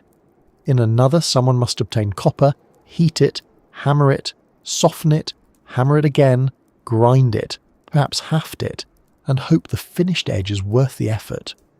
If the copper tool will last much longer and perform much better, that effort makes sense. If it does not, the calculation changes. Ancient people may not have written this as an equation, but they understood cost. Anyone who has ever carried something heavy farther than expected becomes an economist very quickly. This may help explain why different copper tool types declined differently. A copper knife might not offer enough advantage over stone. A copper awl, on the other hand, may have remained useful, because copper's properties suited piercing tools especially well. A long, slender copper awl can be strong, smooth, and repairable. It can pierce hide or bark without needing a chipped stone edge. It can be hafted and used repeatedly. Some tool forms may have justified the work better than others. So the decline was probably not a simple rejection of copper. It was more like a sorting process. Some copper uses stayed valuable, others became less worthwhile. The social world was changing too. Around the later Archaic and into the woodland transition, archaeologists see evidence of growing populations, increased social complexity, and more elaborate burial practices in parts of the upper Great Lakes region. Research discussing the decline of utilitarian copper tools notes that larger and more ostentatious cemeteries suggest changing social conditions, and that ornamental copper objects in burials are one archaeological signal of copper becoming increasingly tied to social display and ritual use. This is one of those quiet shifts that can transform a material without changing its chemistry at all. Copper may have moved from the hand to the body, from the toolkit to the burial, from daily work towards social meaning. A copper point might once have been valued because it worked. Later, copper might have been valued more because it showed access, identity, status, or connection to powerful places and traditions. The metal did not become less important. It may have become important in a different way. That kind of change happens all the time. A material can begin as practical and become symbolic. Think of shells, feathers, gold, silver, silk, or even certain modern brands that began as useful objects and somehow became signals of taste, wealth, or belonging. Humans are very good at turning materials into messages. Copper had all the qualities needed for that. It was visually striking. It was heavy. It came from a known and powerful region. It required labour. It could be worn, displayed, exchanged, and buried. Its value did not depend only on whether it could cut a piece of meat. So one possible explanation is that copper became too socially valuable in some contexts to remain mainly ordinary. If copper ornaments became important in burials, ceremonies, or personal display, then time and material spent making heavy utilitarian tools may have been redirected. The copper did not disappear from culture. It changed jobs. It took off the work gloves and put on jewellery, which is a very human career move. There may also have been changes in exchange networks.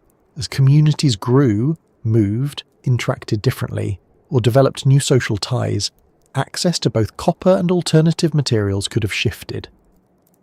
If high-quality toolstone became easier to obtain through exchange, stone tools may have become more attractive. If copper access became more restricted, more symbolically charged, or more costly, practical copper tools may have become less common. If mining trips no longer fit as well into seasonal movements, or if communities reorganize where and how they gathered resources, the old pattern of copper extraction could have weakened slowly. Environmental change may have played a role too, though it is hard to turn that into a single neat cause. The Great Lakes region changed throughout the Holocene, with shifts in climate, vegetation, lake levels, animal distributions, and human settlement patterns. A 2021 synthesis of copper tool decline framed the issue as a complex relationship between functional efficiency, population dynamics, ecological change, and social behaviour, rather than one simple explanation. That is probably the most sensible way to hold it. No one woke up one morning and announced, "From now on, copper knives are over." Traditions fade because many small pressures line up. A tool becomes a little too costly. Another material becomes a little more available. A social meaning shifts. A route changes. A gathering place loses importance. A younger generation learns different habits. After a while, what once seemed normal becomes rare.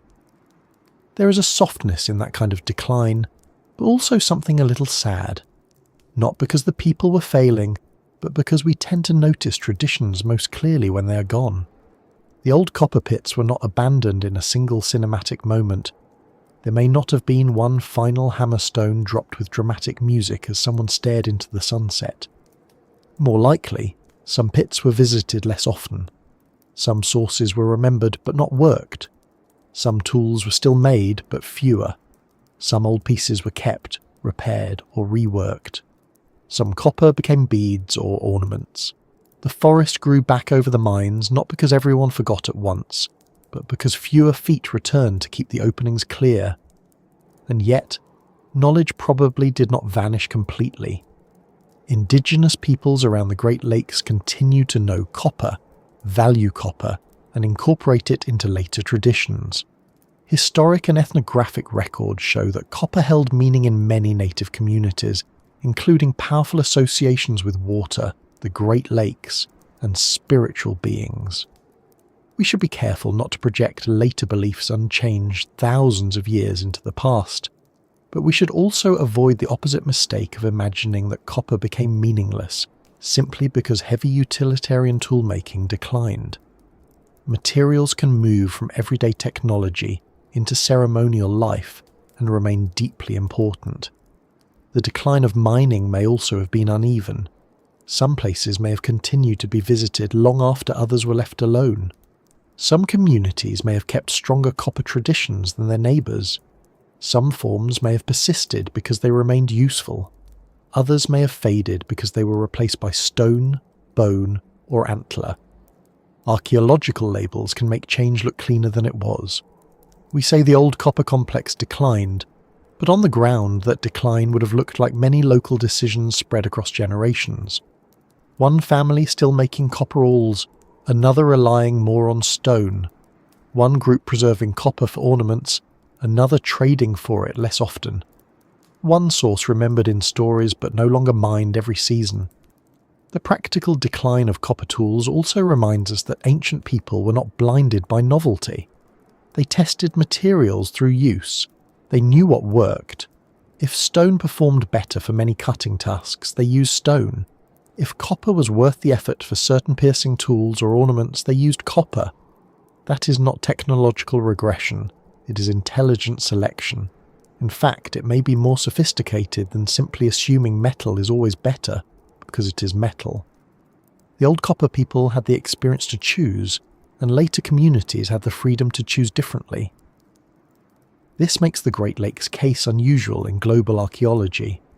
In many parts of the world, early metal use eventually led to metal replacing stone for many major tool categories. In North America's old copper case, utilitarian copper tools became less common after thousands of years of use, while stone continued to dominate many practical tasks. The scientific report study described this selection against metal as rare, and argued that the decline likely resulted from multiple contributing factors acting together, including demography, social reasons, and functional efficiency. That phrase, multiple contributing factors, may sound less exciting than a lost catastrophe, but it is more believable. Human history usually changes through piles of causes, rather than one enormous cause standing alone in a dramatic cloak. A tool tradition can fade because it becomes a little less efficient, a little more costly, a little more socially redirected, and a little less necessary. Add enough little together, and the result is enormous. 1,000 years later, archaeologists are looking at fewer copper tools and asking where the revolution went. There may also have been a change in what copper meant as communities became more interconnected and socially differentiated. In a more egalitarian setting, a copper tool might be useful and valued because of its function and labour. In a more stratified or ceremonially elaborate setting, copper might become more restricted, more visible, and more tied to display. The same metal that once helped cut, pierce, or shape might later help mark status, identity, or ritual importance. Copper may have moved from being a widespread practical material to being a more selective social one. The tool did not simply disappear, it became a sign. This shift also helps explain why some copper ended up in burial contexts. When people place objects with the dead, they are not throwing them away. They are making a statement, performing an obligation, or participating in a belief system. A copper object placed in a grave is removed from everyday circulation, but not from meaning. In fact, its meaning may be intensified by that act. From a practical point of view, burying copper is costly. From a social or spiritual point of view, that cost may be exactly the point. Valuable things are often used to speak where ordinary words are not enough. So copper's decline as a practical tool material may have been linked to its rise as a social and symbolic material. That is not a contradiction, it is a transformation. We see similar patterns elsewhere, where rare materials become more closely tied to identity, ceremony or prestige as societies change. The strange part here is that the transformation happened after a very long period of practical copper use, rather than before it. The Great Lakes world tried copper as tool metal early, used it heavily, and then chose a different balance. That makes it one of the more interesting technological stories anywhere, because it does not obey the neat sequence we expect.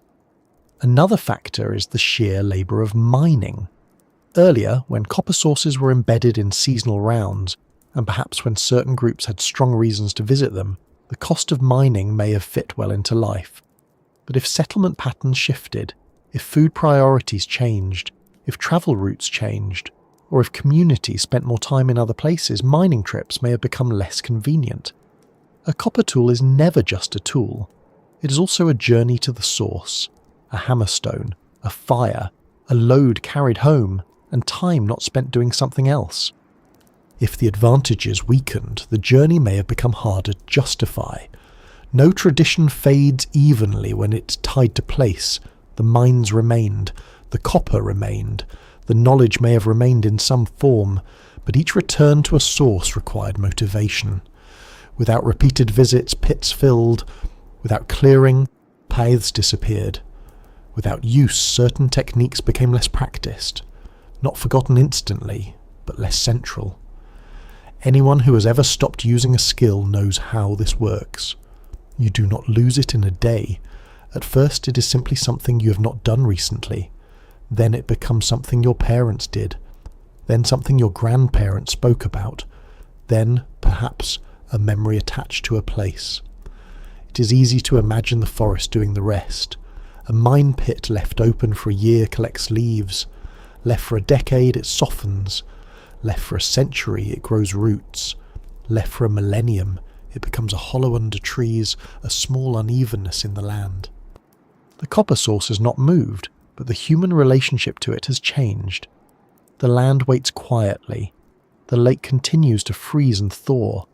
The ridges still hold metal, but the old rhythm of stone hammers and small fires grows less frequent, then rare, then silent.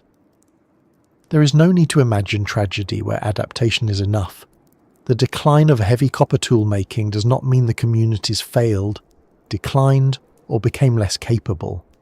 They changed their technology because their world changed and because copper didn't always pay back the effort. That is a deeply rational thing to do. A society that keeps using a costly tool simply because it is impressive is not necessarily more advanced than one that chooses a sharper stoneflake when a sharper stoneflake is what the job requires. The old copper story teaches us that technology is not a straight march toward metal. It is a conversation between material, task, cost, meaning, and culture. Perhaps that is why the fading feels so haunting. The beginning is easy to picture. Someone finding copper, experimenting, learning, returning, making. The middle is full of movement, mines, tools, exchange, long routes, objects travelling far from the lake, but the ending is not really an ending, it is a dimming. Fewer heavy copper tools, more ornaments, less mining, more forest. Copper still present, still powerful, but no longer shaping daily work in quite the same way. The tradition slips from the centre of practical life into other forms of memory. And those forms of memory are what remained for later people to encounter. Old pits under leaves, hammerstones left where hands once used them, copper masses still lodged in rock, artifacts in graves, fields, museums and private drawers, old stories, later misunderstandings, scientific studies, and the stubborn refusal of the landscape to explain itself quickly. The great mining tradition faded not because copper stopped being remarkable, but because human life around it changed. Tools must earn their place again and again. Copper earned it for thousands of years, then gradually earned a different place. So when we look at the ancient Lake Superior copper mines, we should not see an abandoned failure. We should see a long experiment completed on its own terms. People found native metal earlier than we expect, worked it with skill, used it widely, moved it across huge distances, and then adjusted when other materials, meanings, and social needs made more sense. That is not a broken ladder of progress. It is a human story, which is always messier and better than the ladder. The forest that later covered the pits did not bury a mystery because people had vanished from history. It buried the remains of choices. Good choices, practical choices, meaningful choices, made by communities who knew copper well enough to use it, and wise enough not to use it when it no longer fit the work. And beneath those trees, beneath the moss and roots and quiet soil, the evidence waited. Stone hammers, old depressions, copper fragments, traces of food, fire, wood, and labour. Not a lost civilization, not an unfinished age, but a remembered landscape waiting for someone to look closely enough and understand what the earth had kept. What the forest buried was not a lost city. That's important to say plainly, because the mind is very good at dressing old mysteries in stone walls, towers, and dramatic moonlight. When people hear about ancient copper mines, huge metal masses, tools left underground, and a tradition thousands of years old, it is tempting to imagine some vanished kingdom hidden around Lake Superior, complete with rulers, secret workshops, and perhaps one very serious gatekeeper who knew where all the copper went. But the truth is quieter, and in many ways more remarkable. What the forest buried was the evidence of skilled indigenous communities who knew the land intimately, returned to the same copper-bearing places across deep time, and worked native metal without needing the machinery of cities, kings, or written records.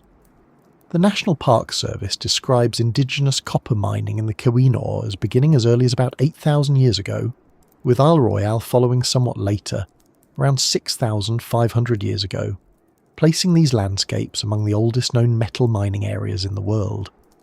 By the time trees grew over many of the old pits, the work had already become part of the ground. Leaves fell year after year, soil washed in, moss spread over stones, roots entered cracks, rain softened edges, frost lifted and settled the earth. A place where people once struck rock with hammerstones slowly became a hollow in the woods, easy to mistake for the natural slump of an old tree fall or a dip left by weather. That is one of the strange things about these mines. They do not always announce themselves, they do not rise like pyramids, they do not stand like temples. They wait under ferns, under birch and cedar and hemlock, under the ordinary green cover of a northern forest that has had thousands of years to practice looking innocent. And yet the ground remembered. It remembered in the shape of pits. It remembered in the scatters of hammerstones. It remembered in copper fragments, broken tools, charcoal, disturbed rock and heavy masses too awkward to remove. On Isle Royale, more than 1,000 indigenous mining pits have been identified, many filled with soil and covered by vegetation, and the National Park Service describes ancient miners extracting copper from bedrock by pounding it free with rounded cobbles used as hammerstones. That simple description is enough to bring the work back into the body. A hand around a stone, a shoulder rising and falling, a blow landing, a pause, another blow, the copper resisting, the rock giving way slowly and only after a great deal of effort. The tools found around these old mining landscapes are not only artifacts, they are traces of movement. A hammerstone used once is only a stone with a bruise. Thousands of them, clustered around old pits, become a record of repeated labour. The Milwaukee Public Museum notes that thousands of grooved hammerstones have been found in and around prehistoric copper mining pits, while old copper artefacts include axes, adzes, knives, projectile points, awls, perforators, fishhooks, harpoons, beads, and other forms made from native copper. Those objects let us see the copper tradition from two directions at once. In the mines there is extraction. In the finished tools there is daily life. The same metal that was hammered from rock could later pierce hide, shape wood, catch fish, cut food, fasten materials, decorate a body, or travel far from the lake in the hands of someone who valued it. There is something grounding about that. The old copper story can seem enormous when we speak of thousands of years and far-reaching trade networks, but it becomes clearest when we return to practical tasks. A copper awl passing through hide, a fishhook lowered into cold water, a woodworking tool shaping a handle or perhaps helping in the making of a canoe, a bead threaded onto cord. These were not abstract achievements, they were objects in use, made by people who had to eat, repair things, travel, care for children, prepare for cold seasons, and manage all the ordinary pressures of life. Ancient technology is sometimes treated as a display of cleverness, but most technology begins with need. It begins because something must be cut, carried, mended, caught, shaped, worn, exchanged, or remembered. The Earth remembered the work in another way as well, through the timeline now being pieced together by archaeology, radiocarbon dating, and environmental evidence. A major 2021 study examined radiocarbon dates from old copper artifacts and mine contexts, comparing them with lake sediment evidence, and found that organic material embedded in some copper artifacts range from about 8,500 to 3,580 calibrated years before present. The same study cautioned that some mine dates may reflect abandonment and infill rather than active mining, which is a useful reminder that even when the Earth remembers, it does not always write its notes in perfect order. That caution matters because the copper country has attracted both careful research and careless imagination. The real evidence is extraordinary enough, but people have often tried to make it stranger in the wrong ways.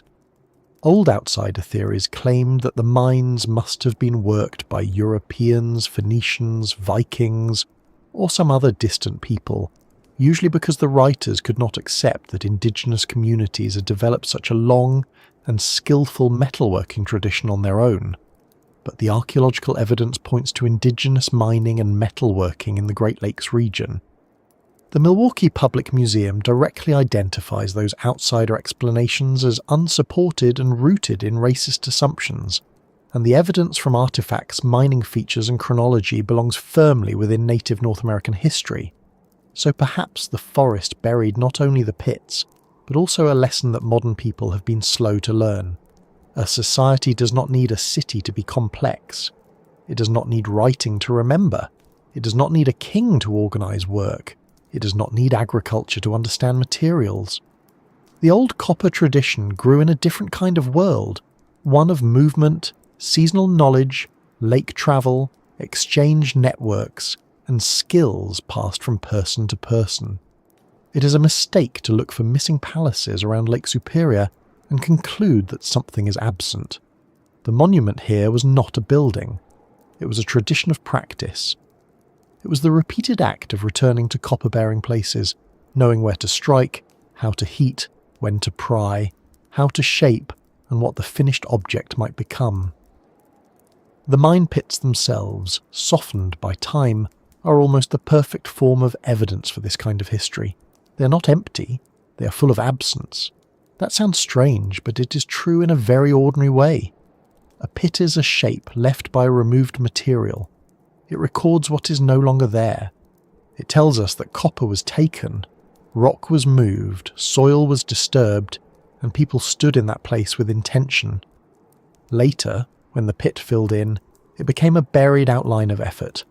A filled mine is like a footprint in slow motion, preserved not by remaining open forever, but by being covered carefully by the same natural processes that might have hidden it completely. In some places, later industrial mining cut through or destroyed ancient evidence. In other places, especially protected areas such as Isle Royale, old mining landscapes survived more clearly. The Minon Copper Mining District on Isle Royale has been recognised for preserving a major Indigenous copper mining landscape, and the National Park Service notes that ancient mine pits there are now part of a protected national park and wilderness setting. That protection matters because these places are not just curiosities, they are cultural landscapes. They deserve to be treated with care, not dug casually, collected from or turned into proof for whatever story a visitor hoped to find. The old pits are not souvenirs. They are part of a long human relationship with place. Standing in such a place, even only in imagination, it is easy to sense the layers. First, the geology. Volcanic rocks from 1 billion years ago, copper deposited in cracks and cavities, glaciers scraping and scattering the metal, Lake Superior forming in the wake of ice. Then the people, walkers, paddlers, miners, toolmakers, traders, families, teachers, children watching adults work, elders remembering where copper had been found before. Then the fading. Fewer heavy tools, fewer mining visits, more symbolic uses, more forest returning. Then the rediscovery.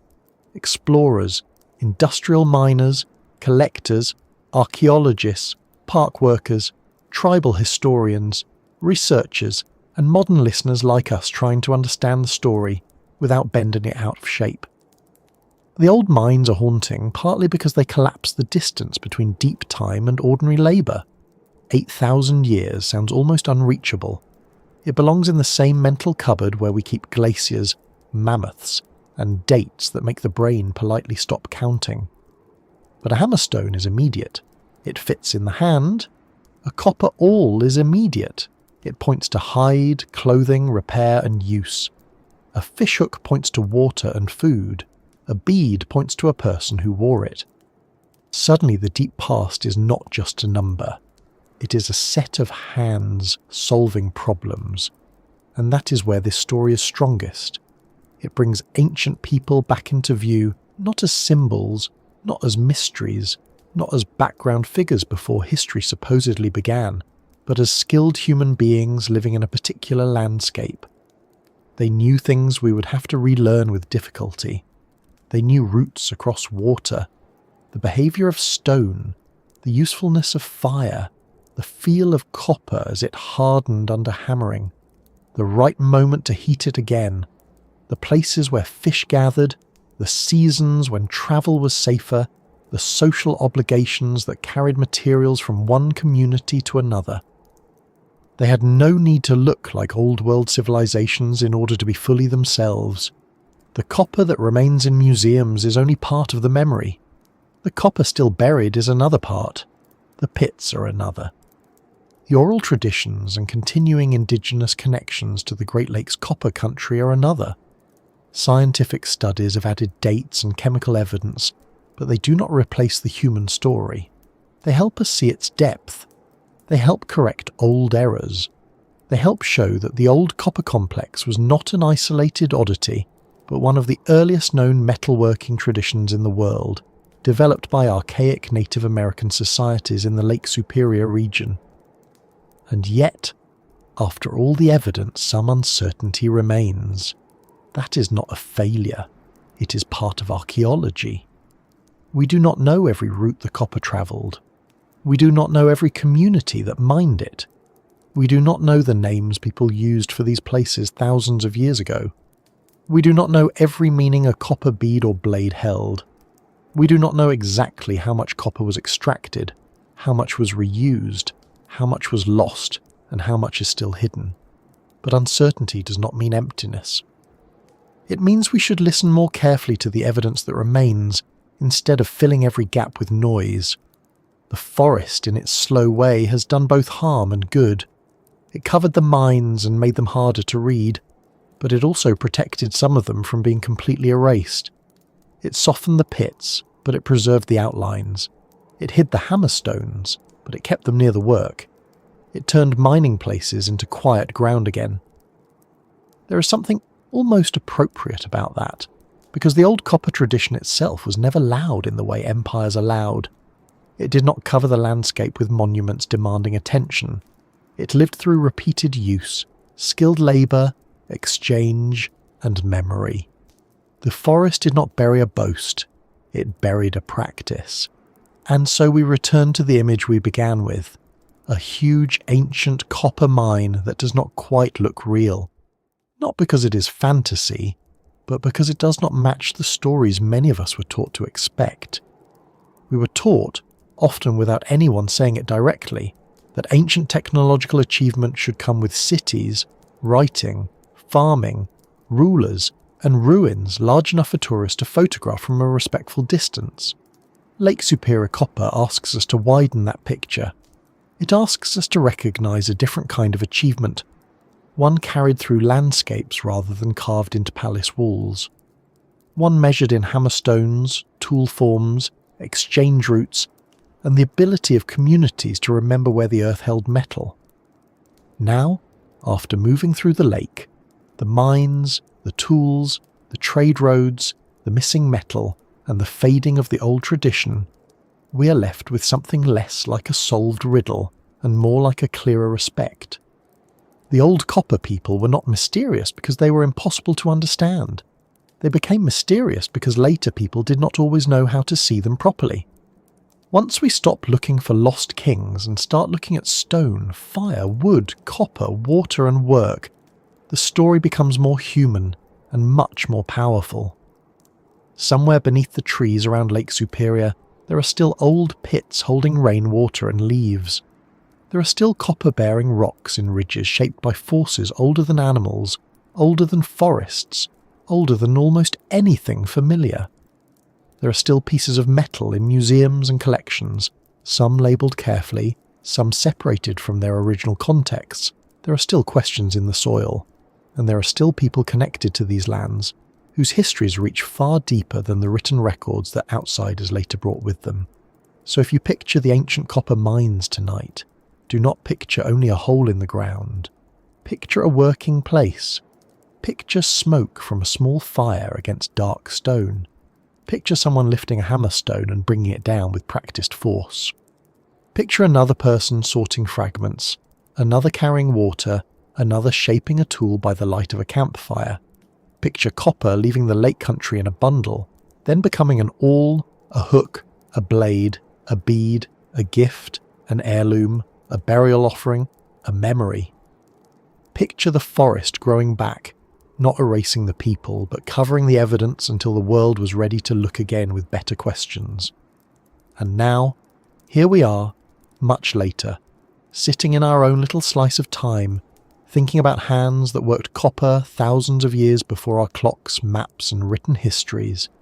If you have drifted with me this far, I hope the story has given you something calm to carry into the night. Maybe a new respect for the Great Lakes. Maybe a quieter sense of how many human worlds have existed before ours. Maybe just the image of copper sleeping under moss, waiting patiently while the forest keeps its secrets. As we settle at the end of this journey, I will ask you once more gently, as we often do here, where are you listening from tonight? Are you near water, near forest, near city lights, or somewhere far from Lake Superior but suddenly a little closer to it in your imagination? And if this quiet exploration brought you rest, curiosity, or even just a few peaceful minutes away from the noise of the day, I would be grateful if you liked the video, subscribed, and shared this calm corner with someone else who enjoys the strange and patient stories of Earth. Because the copper did not vanish completely. The mines did not speak in words. The forest did not explain itself. But the Earth remembered enough. It kept the pits, the stones, the tools, and the traces of work. It kept the outline of a tradition older than many famous civilizations, made by people who knew how to listen to rock, water, fire, and metal. And somewhere under the quiet trees of the Lake Superior country, that old story is still there, heavy as copper, patient as stone, and waiting in the ground.